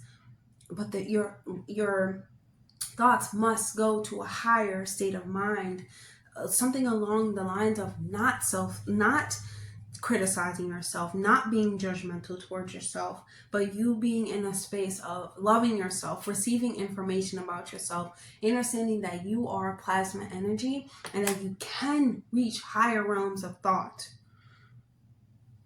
This thing fell off. But it's all up to you, Virgo. Of course, it is all up to you. But just know that this right here is surging through you. The universe lives within you, Virgo. So that's all I have for you, Virgo. Like, comment, and subscribe, and I'll see you guys in the next video. Hey, Libra. So, Libra, let's get started. We have Mercury going into Gemini on June 3rd in your 9th house. So, this is an excellent time for you to be, you know, communicative, speak, use your communication skills, you know, to seek knowledge, to speak about knowledge, about, you know, culture, spiritualism, higher learning, religion, travel. You could be really good, you know, at learning different languages, being in debates. But you're naturally already great at this, but this just magnifies where you're like, I should be someone who stands up and really brings justice to certain things, you know? It's like you know how to use your math, you know? Like, you know how to add things up.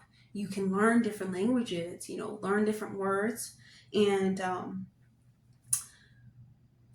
yes, and you will always be able to win. I mean, well, not always, but you're able to win when you're, you know, express these ideas, when you go learning within the 9th house.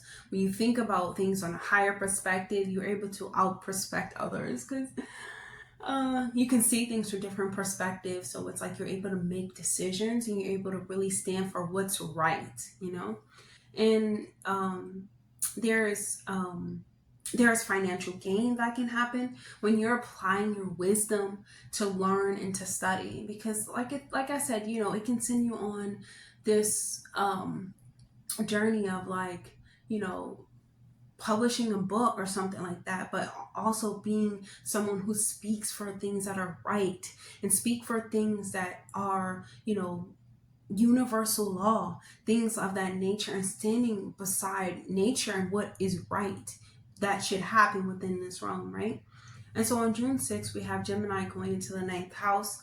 So this aligns with Venus and Gemini and forms a square to Saturn and Pisces. And it's time to get serious and organized about your growth, your explorations, your expansions, going beyond the regular experiences in your life. This can bring up like some type of like restlessness, you know, when you're like not satisfied with what's going on in your life routines, your regular routines. You want more, you want to do more, you want to express these righteousness ideas, you know, and you want to talk about what's right and what's not right. You know, you want to speak about new ways to approach things that are happening that don't make sense.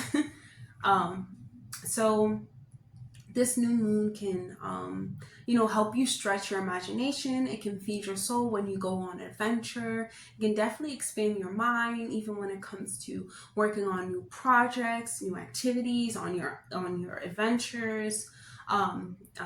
Definitely spending time in nature, and you can feel renewed by the new perspective that you have on life, or the new perspective that you want others to see that is possible to have on life, right?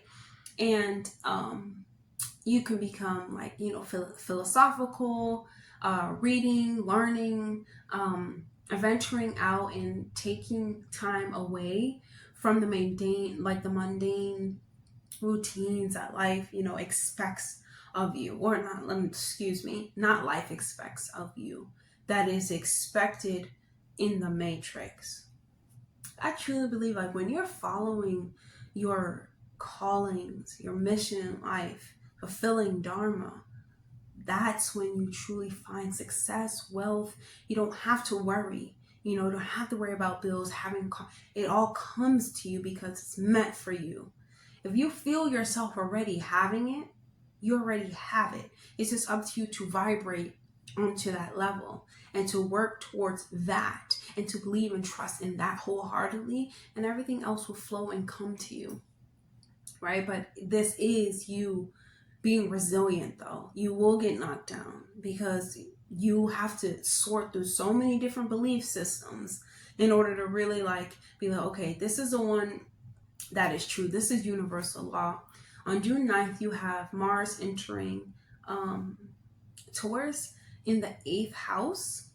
And so this can be, you know, some type of resistance to change, or you even physically like, I'm not going to change in that way, or you using your energy to, you know, be more stable, you know, be more like have a better foundation, but you actually have to take charge and do these things, you know, and you have to be determined to, and also patient when it comes to, you know, changing energies within your life.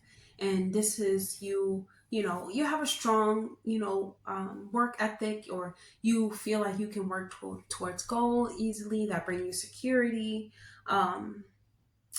By embracing transformation and being open to change, you can unlock your full potential and experience personal growth in various aspects of your life, Libra. And so on June 17th, we have Venus entering Cancer. Venus entering Cancer in the 10th house. And this gives you like some type of glow, or like a beautifying, like, you know how your skin glows out in the sun? That's how you look, you know, when you're standing in your authoritative status. This is you being, you know, feeling some type of harmony and warm feeling about your perspective of life, your emotional perspective of your well-being. This can also be you this can also be you, you know, being affected by the way that others see you, and it kind of like makes you think like, okay, if they see me like that, then maybe I am like that. No, I'm gonna have to tell you that no, because this can turn into something negative too, because it doesn't really matter what people think. You know, as long as you take care of yourself and you take this, and unless you're in a union, it does matter. It does matter because, you know, you spend time with this individual, you put care and they put care into you. So it does matter, you know, what they see. But in the 10th house, it's like, yes, it does matter, but you still have to be your own. You have to express your own vulnerability, and you have to be, you know, okay with that. You have to be willing to be authentic and take whatever comes with it. On June 17th, we also have Mercury entering into Cancer in the 10th house.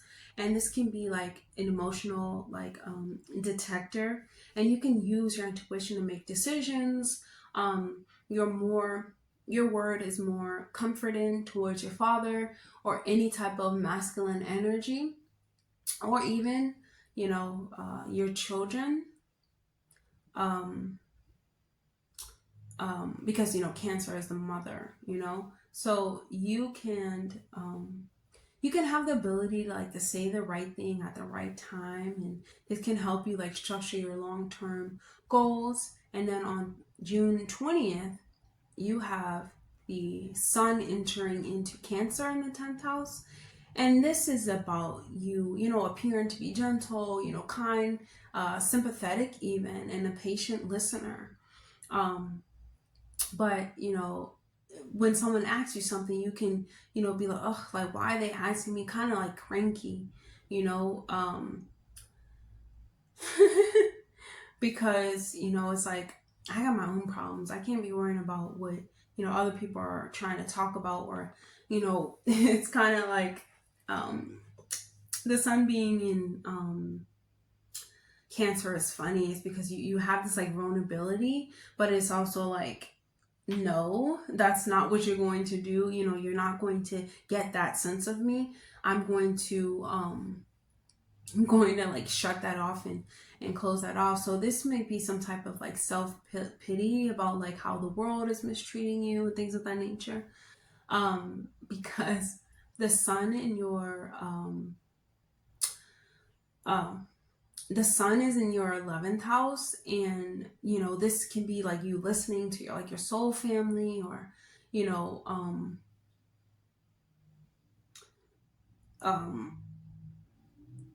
you know, you listening to your soul family, but also you like observing your goals and able to see them a little bit more clearly.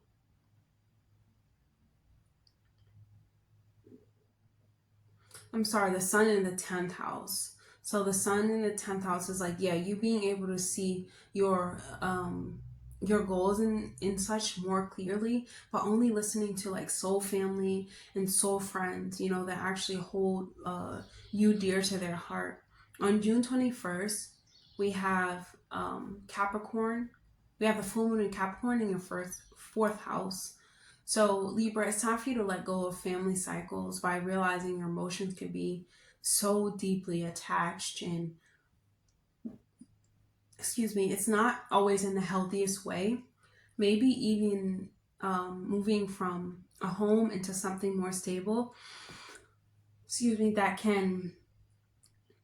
you like work really hard to get, you know. The full moon in Capricorn in the fourth, this can indicate that your emotional remember that the full moon in Capricorn is like detriment because it's in its opposite sign. Cancer is a ruler of moon rules over Cancer. So your emotional nature is strongly influenced by the practical and ambition the ambition qualities of Capricorn. You approach your emotions with a serious and responsible attitude, you know, valuing stability and security in your home, in your family life, while you know, can also struggle with expressing your emotions openly.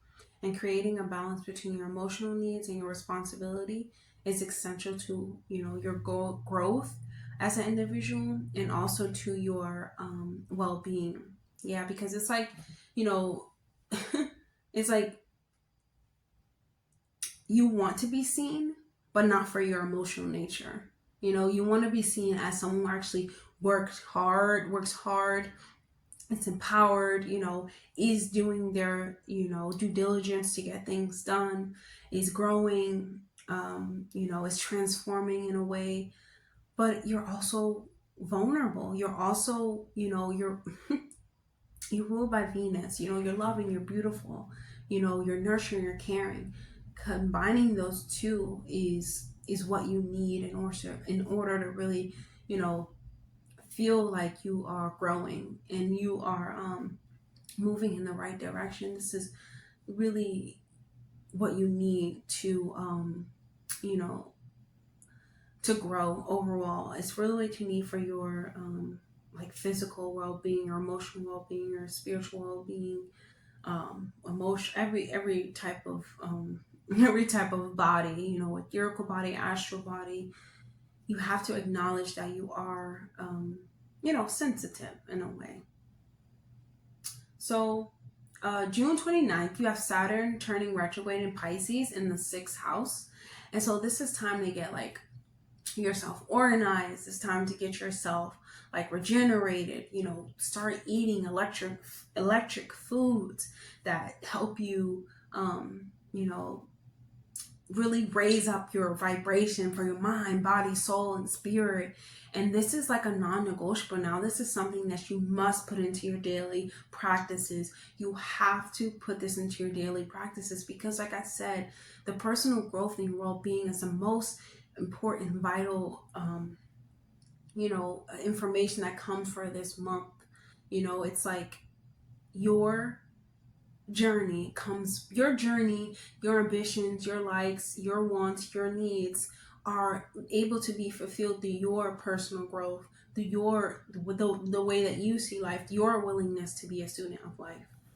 Okay, so let's choose a word of affirmation because we're going into Gemini season, and Gemini is all about, communication, information, wisdom, knowledge, and things of that nature. So, and also about the things that you speak into your life, into your existence, is so important. And the things that you think, it's all vibrations. So we have, I surrender to the flow of life. I surrender to the flow of life. I love this because this is like, once again, like life is what you make it. Like life is what you make it. Life is what you make out of it. You have goals, you have purposes in this life, and it's not this little thing like I want to be it doesn't have to be so drastic. This just could be you wanting to do something to help animals or something like that. But you would never know until you like surrender to what life really has to offer you. You get a pet, then you start realizing like, wow, I love animals. I want, to find out more, but you have to surrender to your life's purpose without you making up things or you thinking things about yourself. Really like using your imagination in not the healthiest way, but surrendering to your spirit guides, your ancestors, and knowing that they're leading you, your higher self is leading you to the life that you truly want. When you surrender to it, when you have extreme, I'm going to say extreme hope and faith, but when you have a knowingness that everything is going to work out, you can get back up again, you can make things happen for yourself. So that's all I have for you, Libra, and I'll see you guys in the next video. Definitely like, comment, and subscribe. See you, Libra. Hey, Scorpio. So Scorpio, let's get started. On June 3rd, we have Mercury entering Gemini in your 8th house. And the 8th house, it's about like secrets, being private, inheritances, other people's money, and things of that nature, but also really about the psyche and the mysteries of life. So, communication could be difficult within this house, because it's like, you know, this house is about being strong, transforming, you know, making, Pluto's house is like making the worst experience turn into the best experience, but only going through it first, you know? So it's like there's some type of challenge when it comes to you, you know, you're speaking from strength, right? You're trying to, you're speaking from your own wants, right? You're speaking from what you need, right? And this is like, you know, once you realize that developing your mental and communication skills is possible, once you are tuned into, once you turn yourself into the right direction, just like, yes, letting your strength guide you, always being, you know, definitely be strong, especially when it comes to experiences that we have to go through in order to gain strength, but also being, you know, being still, you are a student of life. You learn through these transformations.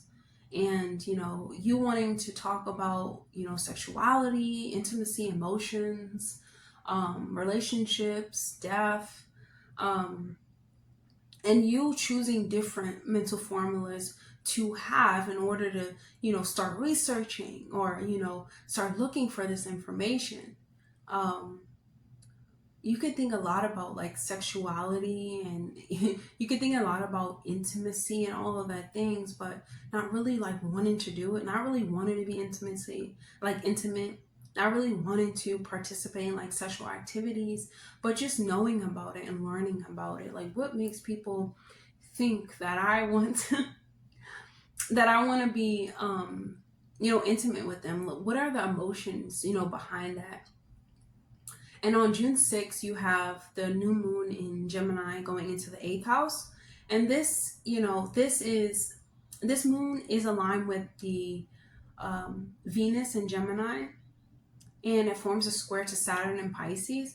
And some obstacles about like sexuality, your relationships, your mental formulas with a partner, you know, it could be difficult for you to understand them and for you to understand them, because, you know, they could be learning about different topics, or you could be learning about different topics. And, you know, this is like a new start for you to approach it in a different way, and for you to choose a different mental formula. Just because, you know, you transform or they transform, it's not a it's not a bad thing. It's always a great thing for people to learn and grow over time. That's what you want, and that's what you expect them. They could just have a different approach, you know, a different way of doing it as you do. So on June 9th, we have Mars entering Cancer in the 9th house. So this can indicate a need for like nurturing your emotional space, having an emotional outlet when it comes to like higher learning, traveling, you know, learning about astrology, numerology, just something that you feel like connected with, but you can't, or you hold value in, that can bring more like clarification to you. Um, um, Yeah, you and your partner could, or you can meet someone in foreign places, or you can go see something, um, you know, in a different place. And, you know, you can want to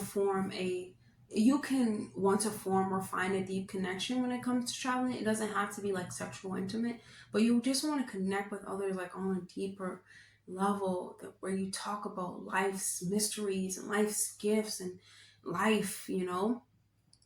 And your partner, um, you and your partner can learn together and grow, and this can bless you, you know, because the 9th house is to do with luck, blessing. So this can bless you just by wanting to connect more, wanting to learn more. So June 17th, you have Mercury entering Cancer in the 9th house. So you will need to voice your deep emotions and hopes in a welcoming way. Um, excuse me, definitely protect your heart, because you know we all go through past life experience, and the transformations that you experience definitely taught you like it definitely made you see like different ways there is to love, and like how you're not going to love anymore, and it kind of closes a part of you off, you know. And just expressing that that's what happened, or something like that happened, can help you like learn, you know, how to express your emotions better to your partner. And if you don't have a partner, this is about you, you know, coming to like a realization, or just thinking about how you know, you felt rejected or things of that nature. But you know, it gets easier, you know, as life goes on, you know, as time passes, I guess, because you know, you start to realize that through the rejection, it does feel like a bullet that you dodge, you know, because it's like, it's not meant for me. So be open and optimistic in your communication style. On June 20th, you have the sun entering Cancer in the 9th house. And so this could be about the places that you want to go, the places that you're headed. You know, you could have some type of core value when it comes to these places, and going to places that remind you of home. You are curious about the world, you know, wanting to embrace the venture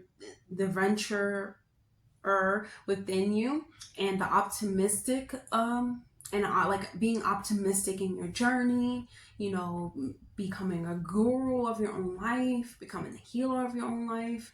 And just know that wherever you're headed, as long as you have a deep emotional connection to it, it could be like some place maybe you wanted to visit in your childhood. Make the best out of it, because honestly, like, home is where the heart is. So you know, with the sun being in Cancer, it gives you a lot of thoughts about the home life, the childhood, things that happen with your mother, you know, your intuitive abilities, and it brings up a lot of emotion behind that. So make sure wherever you're going, there is a emotional connection, but in a happy way, you know, in a joyful way. On June 21st, we have the full moon in Capricorn in your 3rd house. So it's time for you to definitely, you know, express yourself, let it out your system. You know, you can't control others, and you can't control like how they're going to react, but like letting your skills and talents speak for itself, you know, letting go of what your siblings and your close family has told you, or not your close relatives like aunts and uncles, like neighbors, like what have they told you, and things of that nature. And learn to work, you know, in the hard areas that you need to focus on, or just if you need to like release certain ideas that, you know, that keep you in this rut, release it. You know, do not allow your do not let your emotions or your thoughts, you know, instill fear into the direction that you're going in. And you can do anything. You can do anything, Scorpio, because you are resilient by nature. Like, you are naturally resilient. So on June 29th, we have Saturn turning retrograde into Pisces in the 5th house. So this is about taking a more refined approach to like the people that you date, your love affairs, the people that you are interested in. Like, do they inspire you to live? Do they inspire you to live a more fulfilled life? That is the first question. You know, you could be, you know, instead of being like flirty and stuff like that, it's time for you like get serious about, you know, like, let's have this deep and in-depth conversations about our life, about what's going on, you know, even about like science, about, you know, electronics, not electronics, what do you call it, you know, how, what is it, the science behind like computers and things of that nature, I guess, but more so like, how does it impact the world, you know, just like these different gadgets that's made, but scientifically, that are proven, you know, to be helpful, but it's really not. More like talking about that, and understanding that, you know, things like that impact the world. So you could be wanting to talk about that, how, you know, it relates to how you want to express yourself. Anything that has to do with expressing yourself in a more serious way about what you want to talk about, to you or to your immediate circle, to your family, to your partner.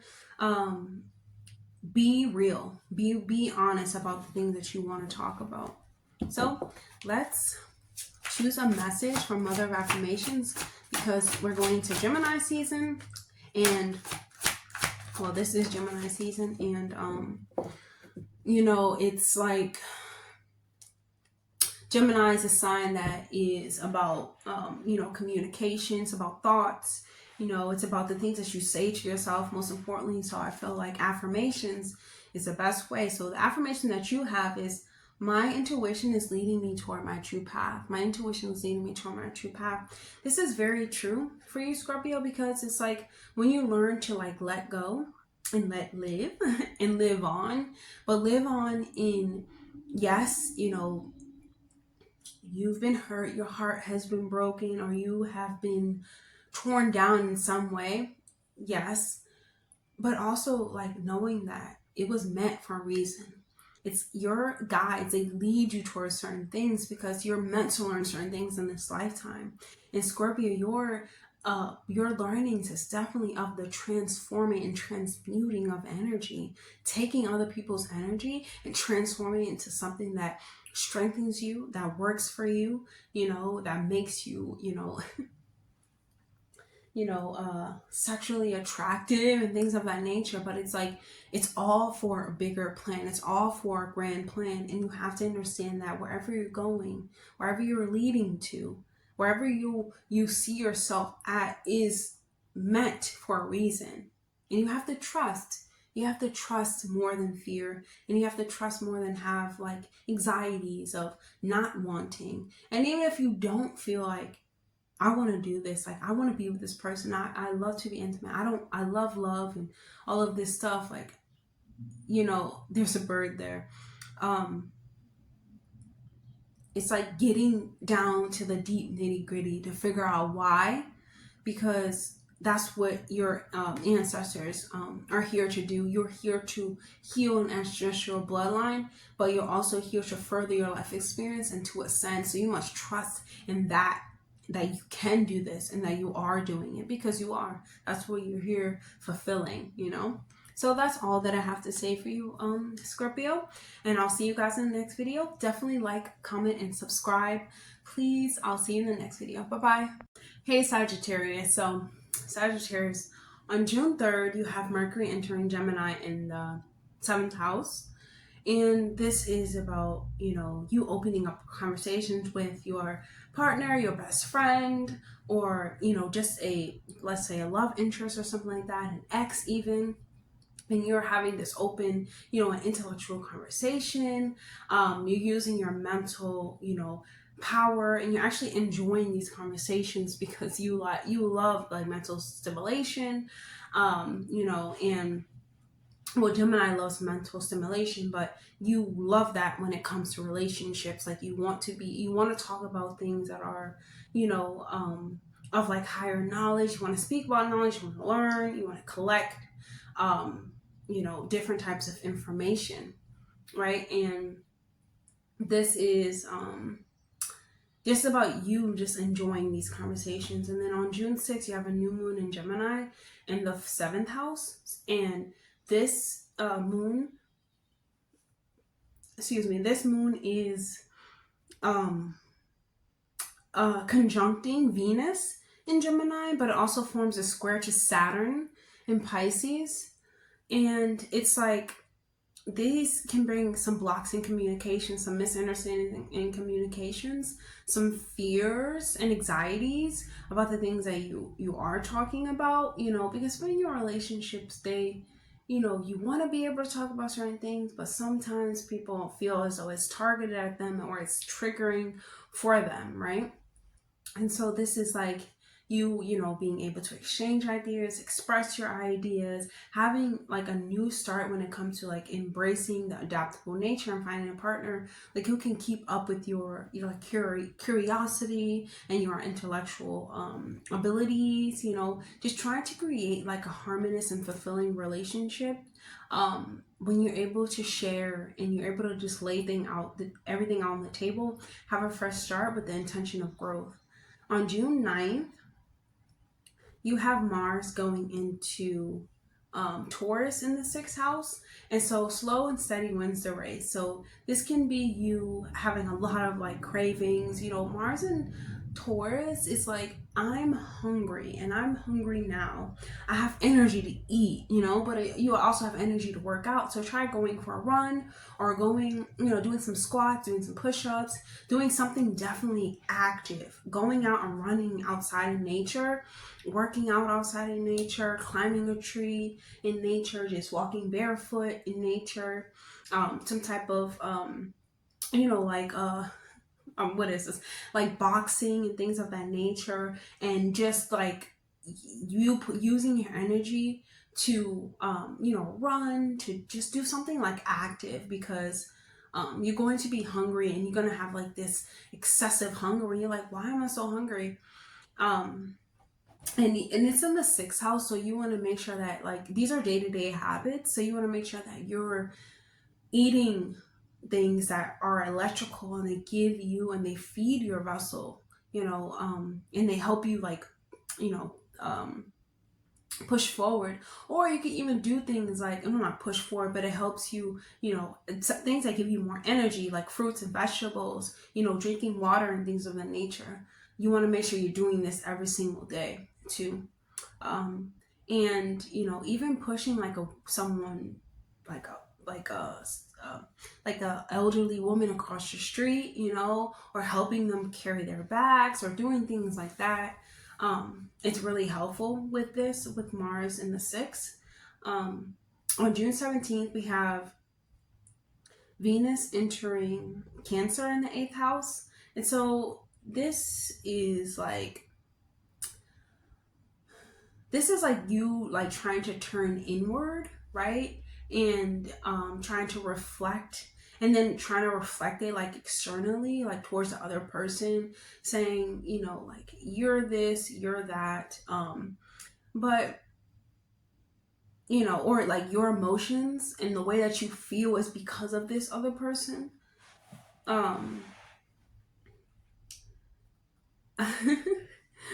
This is just, you know, something that this is something of the mind, you know, and it's something that you need to address, yes, but try to use this, you know, in the most positive way possible by just using your, you know, calm voice and your understanding voice. But, you know, and also with the intent to like resolve, you know, the tension between yourself that you feel in the inside, and also the frustration that you feel with someone on the outside. And this is about like recognizing the other person feels something as well too. So on June 17th, we also have Mercury entering into Cancer in the 8th house. So this is like your deep intuitive mind. It's highly attuned to your emotions, highly attuned to your vulnerabilities, even, you know, being talked about and shown, and even hidden truths or secrets, you know, can come up, you know, about someone's mom, about someone's children, just like your intuition telling you, hey, there's something that's not being spoken about, or there's something that I'm thinking about, you know. And your ability to, you know, empathize, but also have like a strong intuition towards things.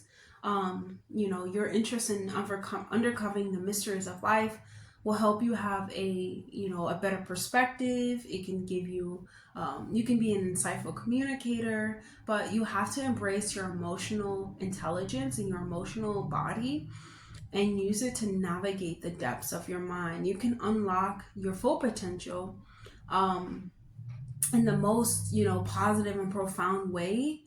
and it can definitely impact those around you. On June 20th, you have the sun entering Cancer in the 8th house. There's a lot of 8th house action. And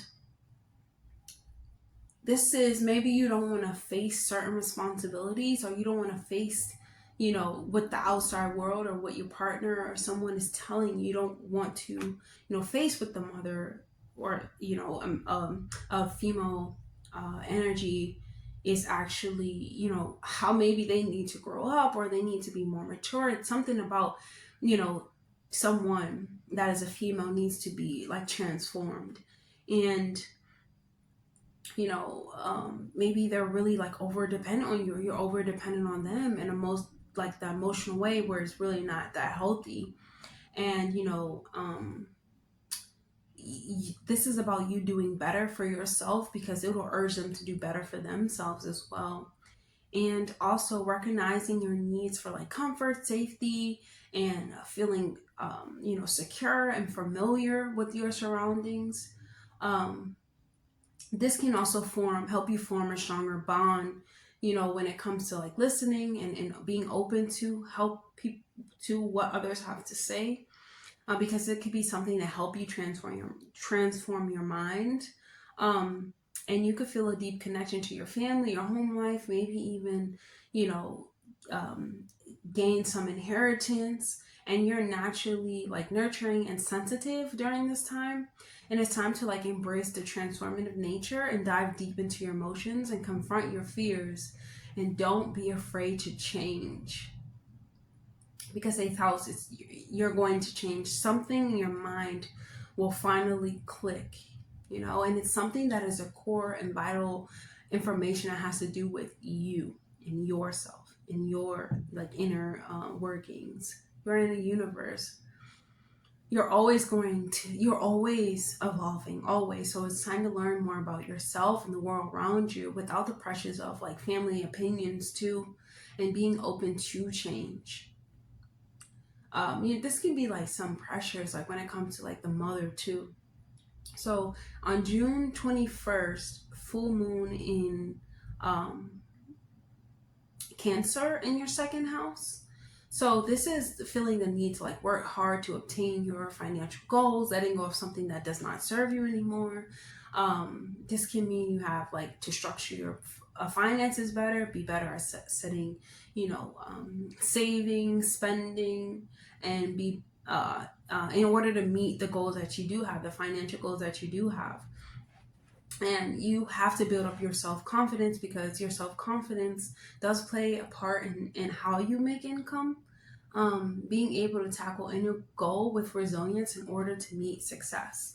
So you have on June 29th, Saturn goes into retrograde in Pisces in the 4th house. So I would say home is where the heart is, right? Which means that you can, you know, be thinking about, excuse me, like your family. They might be calling for you, and you know, having some type of, you know, something serious within the family, wanting to, what I mean by something serious, like they're calling you in, to like resolve some type of issue, right? And be prepared and ready to, you know, feel like you want to get serious about your financial goals. And this can even be like, you know, you want not getting serious about your financial goals, but like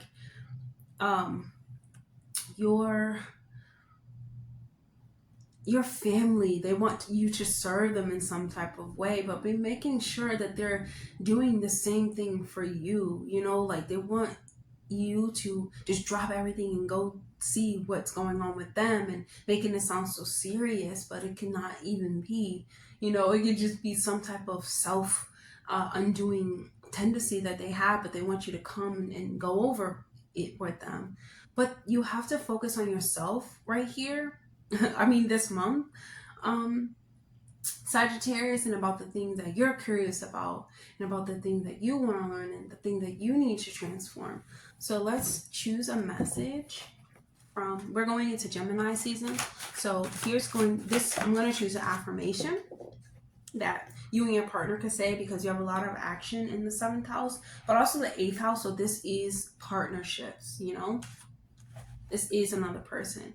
I release in order to receive. I release in order to receive. This is really powerful for you to say. Like, I release in order to receive. I release in order to receive. Saying these things to yourself, because you have to push forward, right? You have to continuously pick yourself back up again. You know, you have to continuously reinvent yourself, release and then make something else, and release and then make something else. But you have to release, you have to let go in order to receive. You have to close the door in order for 5 more doors to open. And it doesn't seem like it when it's happening. It doesn't seem like there's no doors opening.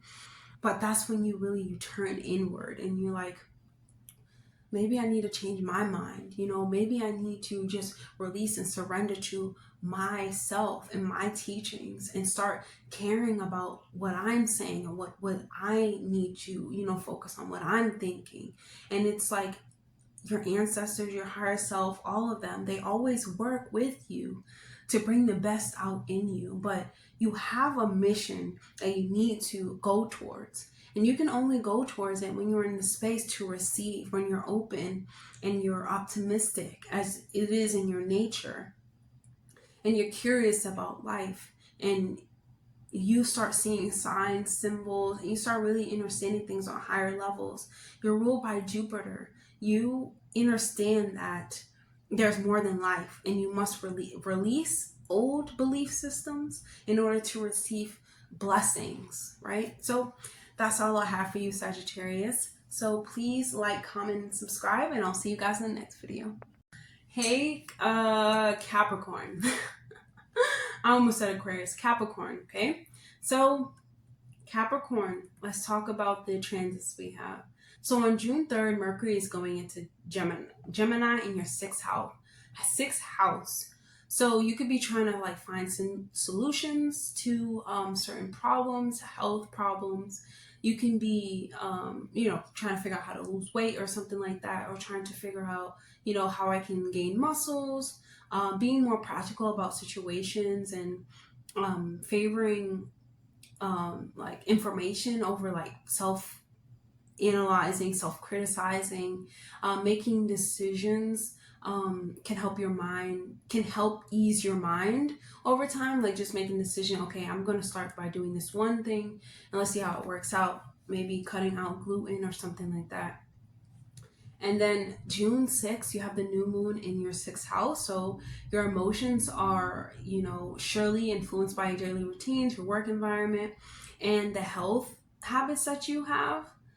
This is about adapting and becoming like more curious and allowing yourself to thrive in your day-to-day tasks, finding emotional stability and adjusting to your new lifestyle, to the new choices that you make, and finding balance in your intellectual pursuits and your emotional well-being, because those things come first. Your emotions, you know, is what's gonna like drive you and make you keep on going with this habit, because you feel, you know, you feel good about it, and that's how you should feel. So this is the beginning to a more fulfilling and harmonious like daily routine. So like cutting out gluten, that's going to be best for you, and it's going to help you in the long run. But just starting it is the only challenge that's there. June 9th, Mars goes into Taurus in the 5th house. And the 5th house, you know, is about, you know, creativity. It's about joy, love affairs, romance, singing, dancing, all the fun, self-expression. So this is like you being patient, you using your determination skills to tackle some type of creative projects, or, you know, tackling something within your romantic relationships. Your grounded approach and strong will can allow you to achieve goals slowly but steadily.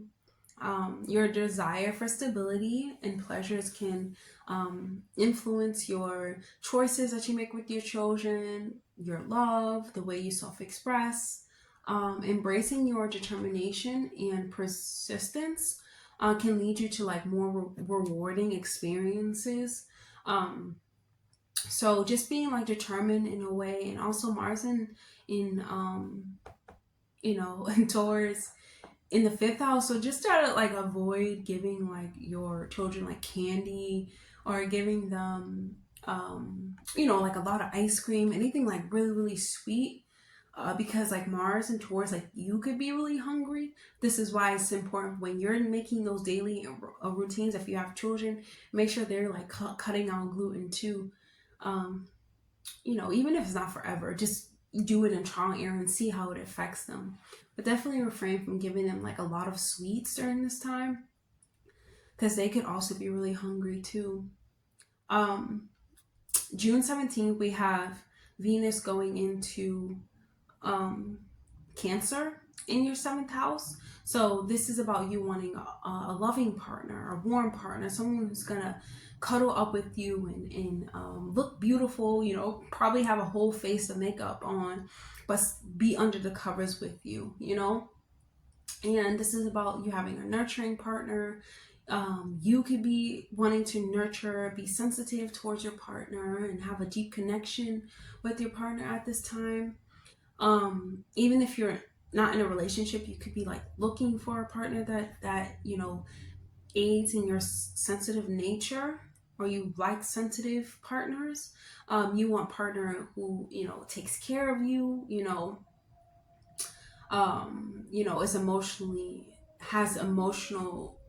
offers you emotional security, shows you appreciation, or you showing them appreciation during this time. You can even find like charm your way into like business agreements, even legal agreements, being able to get your way by using your beauty, or using your like beautifying your speech when it comes to them. Even like taking them out to dinner, taking them out to do something fun, do something nice, even your business partner. So June 17th, we have Mercury entering Gemini in the 7th, Mercury entering Cancer in the 7th house. So balancing your needs and wants and emotions with others that you love or love you, helping you better connect with your partners on a more empathetic level, balancing out, having healthy unions and fulfilling unions, and ones that make you feel like you're at home and you feel as though you can be yourself. Your effective and emotional intelligence can reveal yourself, a little bit better during this time. And, you find like a better way to like resolve conflict within your unions. And you like take a more like harmonious approach when you're able to like listen, open up and be honest about what you truly feel, Capricorn. And this could be something that's difficult, for you, but you definitely expect your partner to bring this out of you. June 20th, the sun enters Cancer in the 7th house, and you may not want to like face reality, or like you don't want to take responsibility when it comes to being in your relationship, when it comes to like you having to really own up and express how you feel. You don't want to do that. But if you love your partner, they will be able to bring this out of you. And you should watch, like, if you're overly dependent on them or they're overly dependent on you, this can be, you want to be comfortable, you want to feel at home, you want to feel loved, nurtured, and cared for, and you want to have this strong bond, and you want to feel safe, but that has to be reflected too back into your partner. Because Venus is going to be in your 7th house too, but it is like, protective. I want to protect the things that I love. And June 21st, full moon in Capricorn, that's going to be happening in your 1st house. So this is like really a conflict because the full moon in Capricorn is in detriment because it's in your opposite sign. Cancer rules the moon, and this is like a conflict between your roots and your direction in life. Like, where do you actually want to go in your life, and does it stem from, you know, like your childhood, and does that dictate the way that you show up in relationships and things of that nature? These are things you can be asking yourself. And like, you know, the new feelings that you feel or the emotions that you feel, you want to bring into like consciousness, and you want to accept them and express them and let them out of your system. That is the best way to move forward. And you have June 29th, Saturn is entering into, actually Saturn is going in retrograde in um, in Pisces in your third house. So, you know, no one knows you. No one knows more than you, right? Or no one knows how words can truly hurt other people. And, you know, people who express their emotions in like slandering ways, how it can really, you know, affect the way that, you know, people communicate, or, you know, it just affects you in some way, right? And you know, you don't want to spend time with the bitter words holding you back. You want to replace it with more, you know, Piscean ways, like delusion, like more, not delusion, but like more flowery and like pathetic messages, like I am the beautifulest princess ever. Like, these are things that you want to start telling yourself, or start putting in like your affirmations, in order to create like a better relationship with yourself and a better relationship with another person. Like, it sounds cliche, but that's how, you know, that's what Saturn and Pisces is trying to teach you. We have, yes, look, we have Shiva, have the power to destroy and create. Like, with your words, I'm choosing a word of affirmation because this is Gemini season, and Gemini has to do with like our communication skills. And I'm gonna do a whole video on Saturn in retrograde, because I feel like it's so important, and Saturn is really teaching us these big lessons. So, you know, I have the power to create and destroy. So it's like you have the power to create your life by the things you say, or self-destruct and destroy yourself by the things that you say. It's like, choose wisely.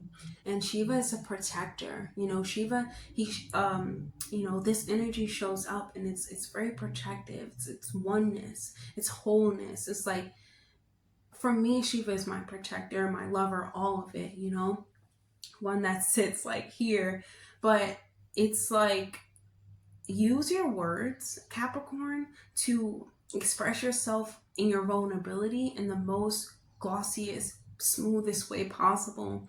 Really tapping into the, you know, the poetry, the inner poet within you, the inner artist within you, to express yourself in ways that are forward movement, you know, that are like, I am. You want to move forward, and you want to learn how to approach your life, you know, with this strength of, I am the creator of my life, and I don't have to let what happened to me in the past, the mother, most importantly, or some type of female figure, hold me back anymore. I can move forward. I am resilient, right?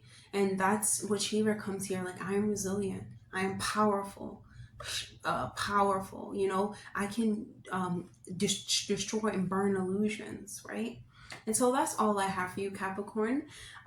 This is going to be a great month for you. A lot of realizations, a lot of, you know, knowing what you love, and what you don't love, and expressing your love, and being able to you know, resolve certain things within your mind, body, and soul. And that's always a beautiful thing. So definitely like, comment, and subscribe, and I'll see you guys in the next video. Hey Aquarius. Okay, so let's talk about the transits we have going on for June. So on June 3rd, you have Mercury going into Gemini in your 5th house. So your mind is like a playground, you know, you're really creative, you're really understanding that, you know, your mind, or everything is mental, like the universe is mental, and that the mind, you know, has like this endless fascination for you, or it could be full of endless fascination, and you could be having conversations that are really like thorough, and really like about, the fun, or about the, the joy that life has to offer. And you could be expressing this through like music, words, most importantly, like poetry and things of that nature.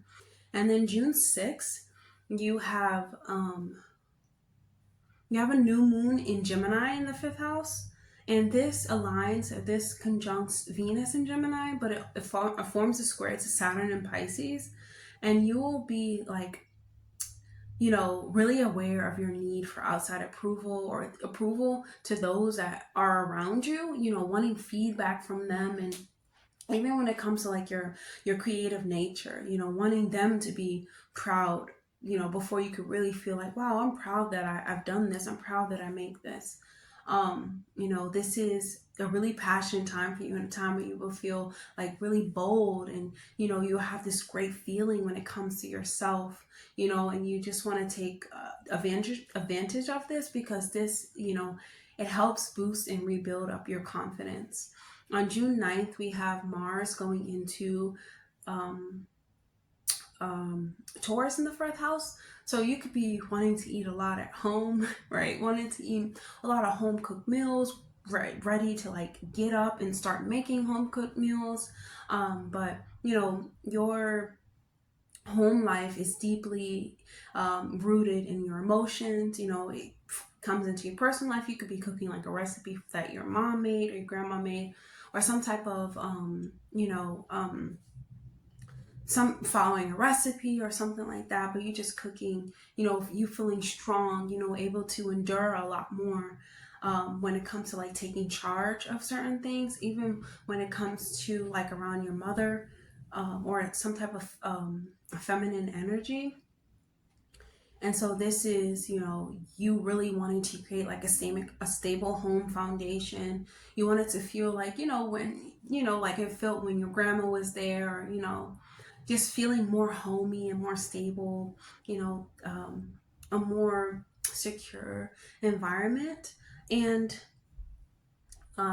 you are willing to like put a lot of, effort into what you want to achieve at this time. And you could just have a need for like, I need to be stable. I want to make home cooked meals at home. I want to live in a place where, it feels like home and feels familiar, or I want to move back home, or things of that nature. And just avoid like not becoming too attached to possessions, because 4th house is like putting things into your home to make it feel even better. But just don't be attached to stuff. Find the balance between putting things in your home and also taking charge to get things done, to feel more stable, because that comes from within, and being willing and able to adapt to what life has to offer to you, and like what where life is taking you, Aquarius. And June 17th, we have Venus entering Cancer in the 6th house. So this can be you taking a more loving and caring approach towards your work, your daily routines, and finding more joy and fulfillment, and in creating more harmonious environments and supportive environments, just like in your workplace as well. But this is about like you giving maybe someone a compliment in your workplace, or you giving yourself a compliment, or you seeing something in yourself where you're like, wow, I'm actually taking the attempt to better myself, to better my life, and to better my daily routines. Give yourself a pat on the back. So your work is like deeply emotional for you during this time. So on June 17th, we also have Mercury entering Cancer in the 6th house. So this is about, your emotions coming to the front seat, about your daily routines. This is about you communicating in a more like a nurturing tone towards, your work or towards yourself. Like giving yourself like a pat on the back, and making yourself feel at home in your own presence, caring deeply about your well-being and the well-being of others, empathizing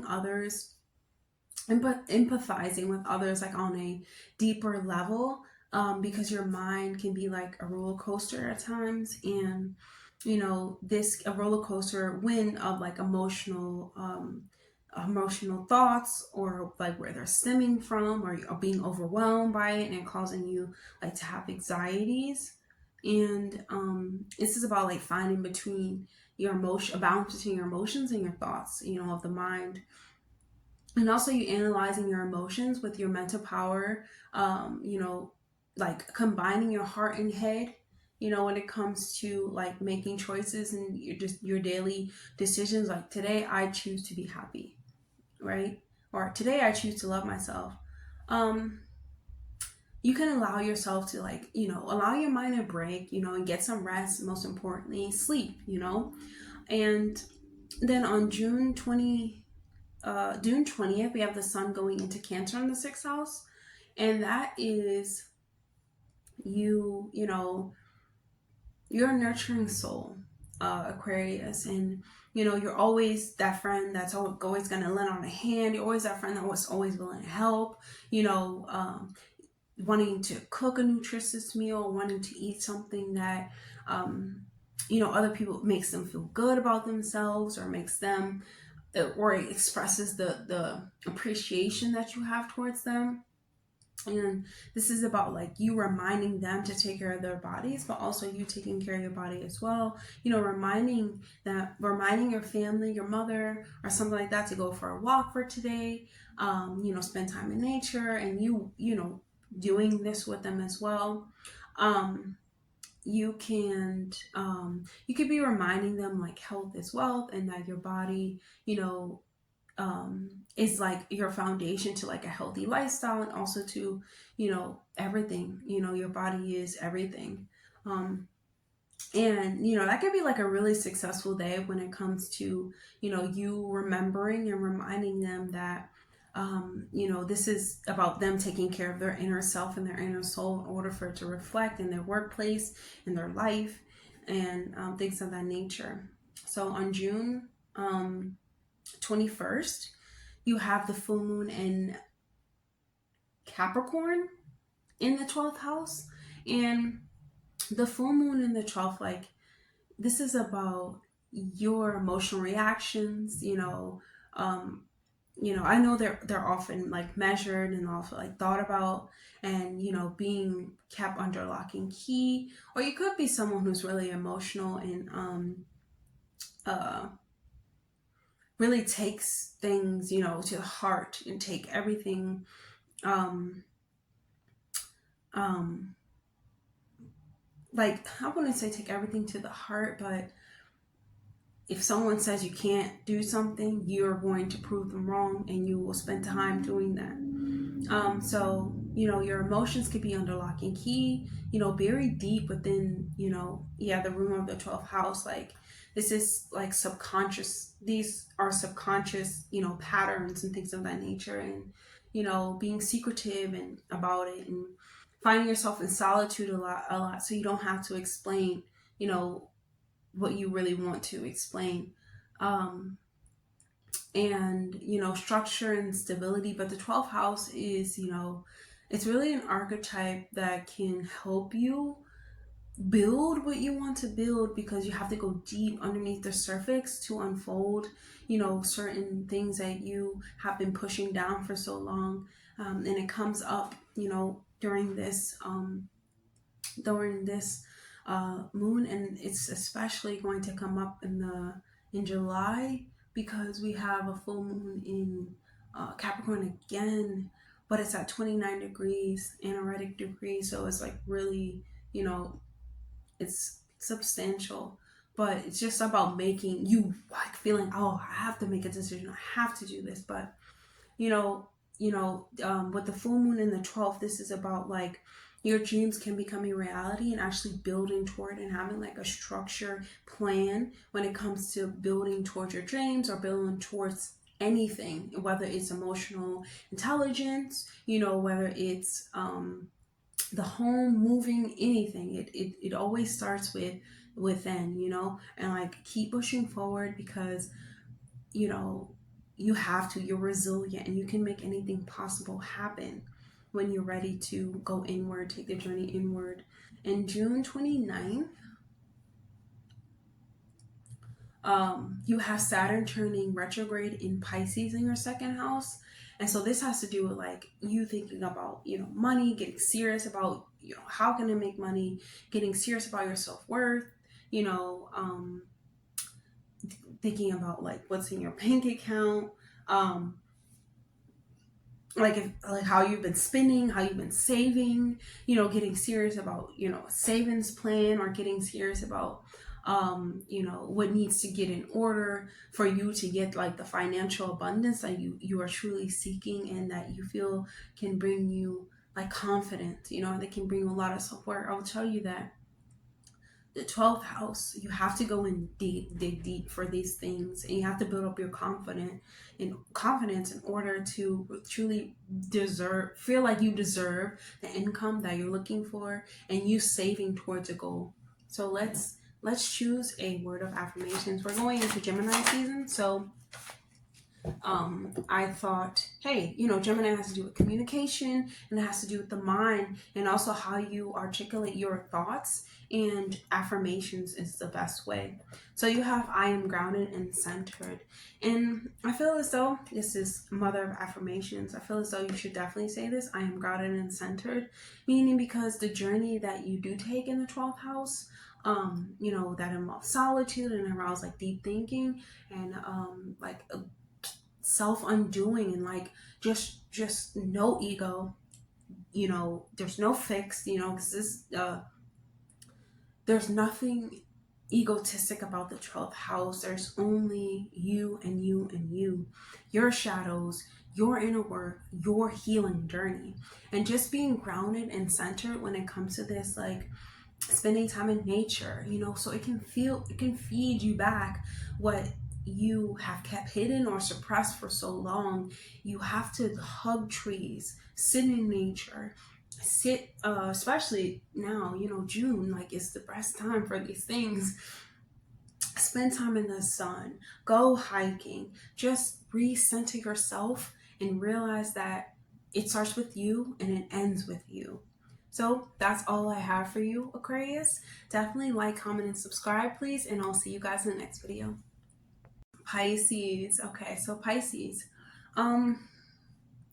You, on June 3rd, you have Mercury entering Gemini in the 4th house. And this is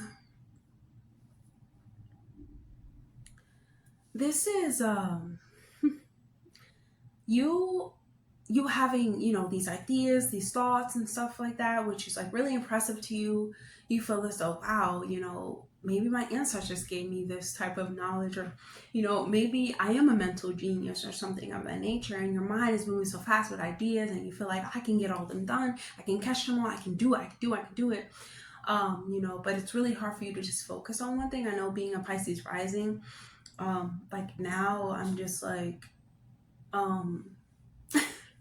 like my mind is just like, you can do so many things, think about this, and I'm trying to learn all of these things, and that's how it can feel. And you could be very chatty with your family, or gossipy about your family, and your thoughts and your patterns are strongly influenced by your emotional nature, which is in the nature of Pisces too. Your emotions really, it really goes deep into depth, where you would have to rearrange your whole subconscious mind in order to not feel like you feel like something, and this is having the ability to absorb emotional energies around you, and really master your mental multitasking, even your empathetic nature, and your words. So June 6th, you have Gemini going into the 4th house. So Pisces, you are naturally a chameleon of emotions. You're able to shift how you feel and adjust to your surroundings. Your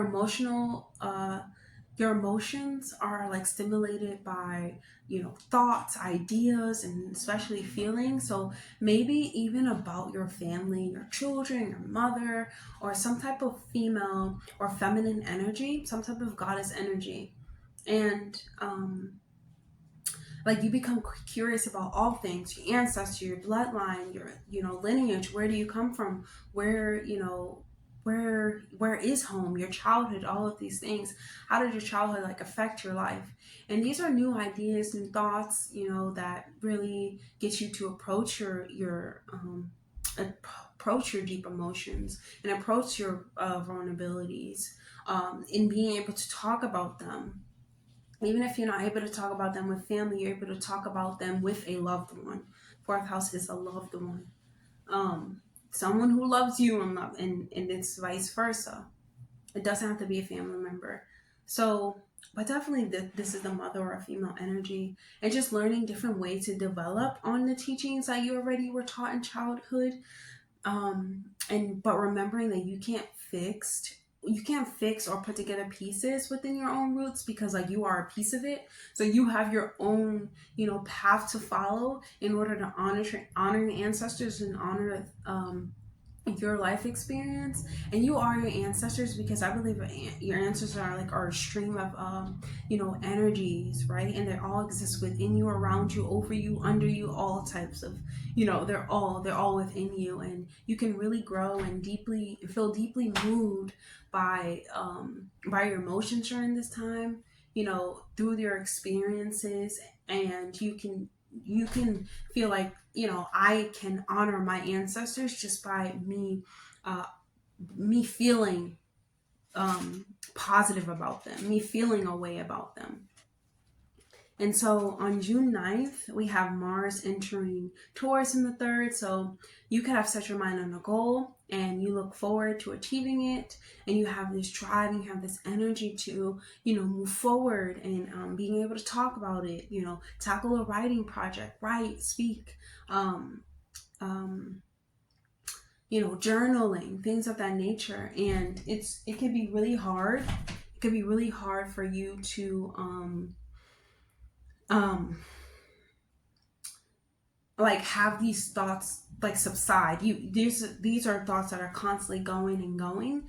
And it's like now with Mercury and Mars entering Taurus, it's like, okay, I can get it done. I can, you know, I can learn, I can take in class, I can see, right? And it's like you just going forward, and any thought of like stopping you, or any thoughts that do stop you, like, no, I'm not going to let anything stop me, I'm going to keep going. And reading more, and the rewards of your effort, they will come over time, Pisces. It will come. And also you could be like really really hungry too, like really wanting to eat certain things. So honestly, when you're talking and stuff, it can make you like, okay, I'm hungry after I did all of that, right?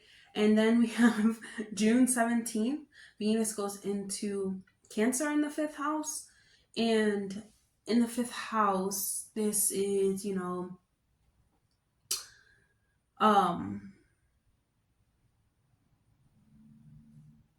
this is you, you know, finding some type of, you know, feeling like appreciative towards your child self, or your inner child, or your child, you know, the version of your child, using your creativity, writing things down, drawing things out, singing, dancing, picking your favorite songs in order to really fully express yourself, listening to music that helps you express the way that you feel, you know, cooking yourself like this gourmet meal that's really creative, really colorful, and that you're really proud of. You know, it could just be, you know, you trying to express yourself in the most beautiful way possible while being vulnerable and having your heart on your sleeve. So June 17th, we also have Mercury going into the fifth house. And so this is you trying to create a nurturing space in order to, you know, express yourself, you know, a creative space in order to feel like to build up your compassion for your projects, for the things that you want to achieve. It's just, this is like a certain level of comfort that inspires you. Um, you need to be careful when it comes to like mood swings and things of that nature, because you can hold on to past hurts, and it can be like eating away at you, like when it's like creating a writer's block, a creative block, because of the things that, you know, your mother did, or that happened within your childhood. When I say mother, I mean a feminine energy and like of the home. These emotions that are like deeply buried in that, like, create a block for you, right? And this only can hinder you, your growth, and your relationships and unions, because fifth house has to do with like your romantic partner, love affairs. And Pisces, you remember, like, you have grown over time, you have grown so much, and your imagination is very vivid. So use it to, use it in creative outlets: drawing, singing, dancing, listening to music, even playing with children, playing with your children, just to express the sensitivity that you have and provide yourself with emotional support. So really, like, mothering yourself through your ideas, through the way that you dress, through the way that you feel. Just like, it's okay to feel this way today, self. I love you. So, like, being a mother to your own self. And positive self-talk, absolutely. When your mother speaks to you, she speaks to you as though, like, I love you, honey, you're beautiful. Most parents try to, like, uplift their children and make them feel beautiful within their own skin. This is what you have to do to yourself. And listening to, like, high vibration music, 432 hertz, singing bowls, and things of that nature, tuning forks. So on June 20th, you have the sun going into Cancer in your fifth house. And so this can make you really, like, dramatic. You could be, like, yeah, the world is like your stage, and you can be, you're not, like, really afraid to show yourself or show your emotions, or you're coming out of that shell and you're like, I'm going to express myself. However, you must protect yourself, and set up boundaries, because you always have to set up boundaries. And that's here what Saturn is trying to teach. But like, you love the idea of love, Pisces. You love the idea of romance, kissing, sexual pleasures, charming, and expressing things in charming ways, or not being able to express them in charming ways is, like, really crucial to the way that you feel, because you have to, like, take down the shades and really be honest. Is this romance, or is this something that I'm making up? And remember, like, your emotions, like, they don't control you, and you have to learn how to alchemize your feelings and use them to better understand your needs and the needs and wants of others. So June 21st, we have the full moon going into Capricorn in the 11th house. And, you can be deeply sentimental or sensitive about your ambitions and about, like, your friends circle. Like, why don't I have friends? Like, they're never going to understand me. They're never going to understand me. They're never going to accept me for me. The past, they haven't accepted me. And this is about, like, finding a practical balance. It doesn't matter who accepts you or not. The right people will show you, that they need you and they want you in their life. So, this year, your emotional needs are very essential when it comes to, like, your well-being, your professional life. Like, yes, you are emotionally in tune, and those things will show, and they should not be hidden. But also, you must know when to get serious and focus on what you truly want, and don't let them stop you. Your emotions stop you by thinking about what others are doing. So this really can, build long-lasting relationships when you really trust yourself and trust in your dreams, and are able to really take these steps forward. And so on June 29th, we have Saturn turning retrograde in Pisces in the first house. And you may feel really pressured. You may feel like this anxiety. You may feel like, I have to do something. What if, like, it's like this, I'm running out of time, because, Saturn is like time. And it's like, I have to go through so many obstacles. Like, why is it so difficult, and things of that nature. even like, when it comes to like procrastination and things of that nature, you're just like, I want to push myself and I have to push myself, but I can't beat myself up about not, doing it in the past. Like I have to give myself growth, give myself time to grow, and give myself a pat on the back for the growing that I did do, and for the things that the hard efforts and endeavors that I put in to make things work, and um, the drive that I had to move forward, even if it was just like these specific times. As long as you are consistent and you're trying to do, Saturn will, like, yes, you will hop over different obstacles in life, but you will get there. You will get there eventually. So let's choose. Wow, I actually have two. So my intuition is guiding me to my true path, and I walk in my purpose. So what these are saying to you, Pisces, I'm choosing word of affirmations because we're in Gemini season, we're going into Gemini season, and it's like, Gemini is about the speech, it's about the talkings, the knowledge, and the mental, multitasking, and the mental, like how words and how the mind makes up the universe, and the things that you say are real, and things of that nature. So, and also learning. So I feel like these are the affirmations that you need to say to yourself. My intuition is leading me to my true path, and I walk in my purpose. You're always being led towards your true path, whether it's hard or not, Pisces. As long as you stay true to yourself, stay true to stay true to your path that it takes for you to uncover who you are. Because the Pisces,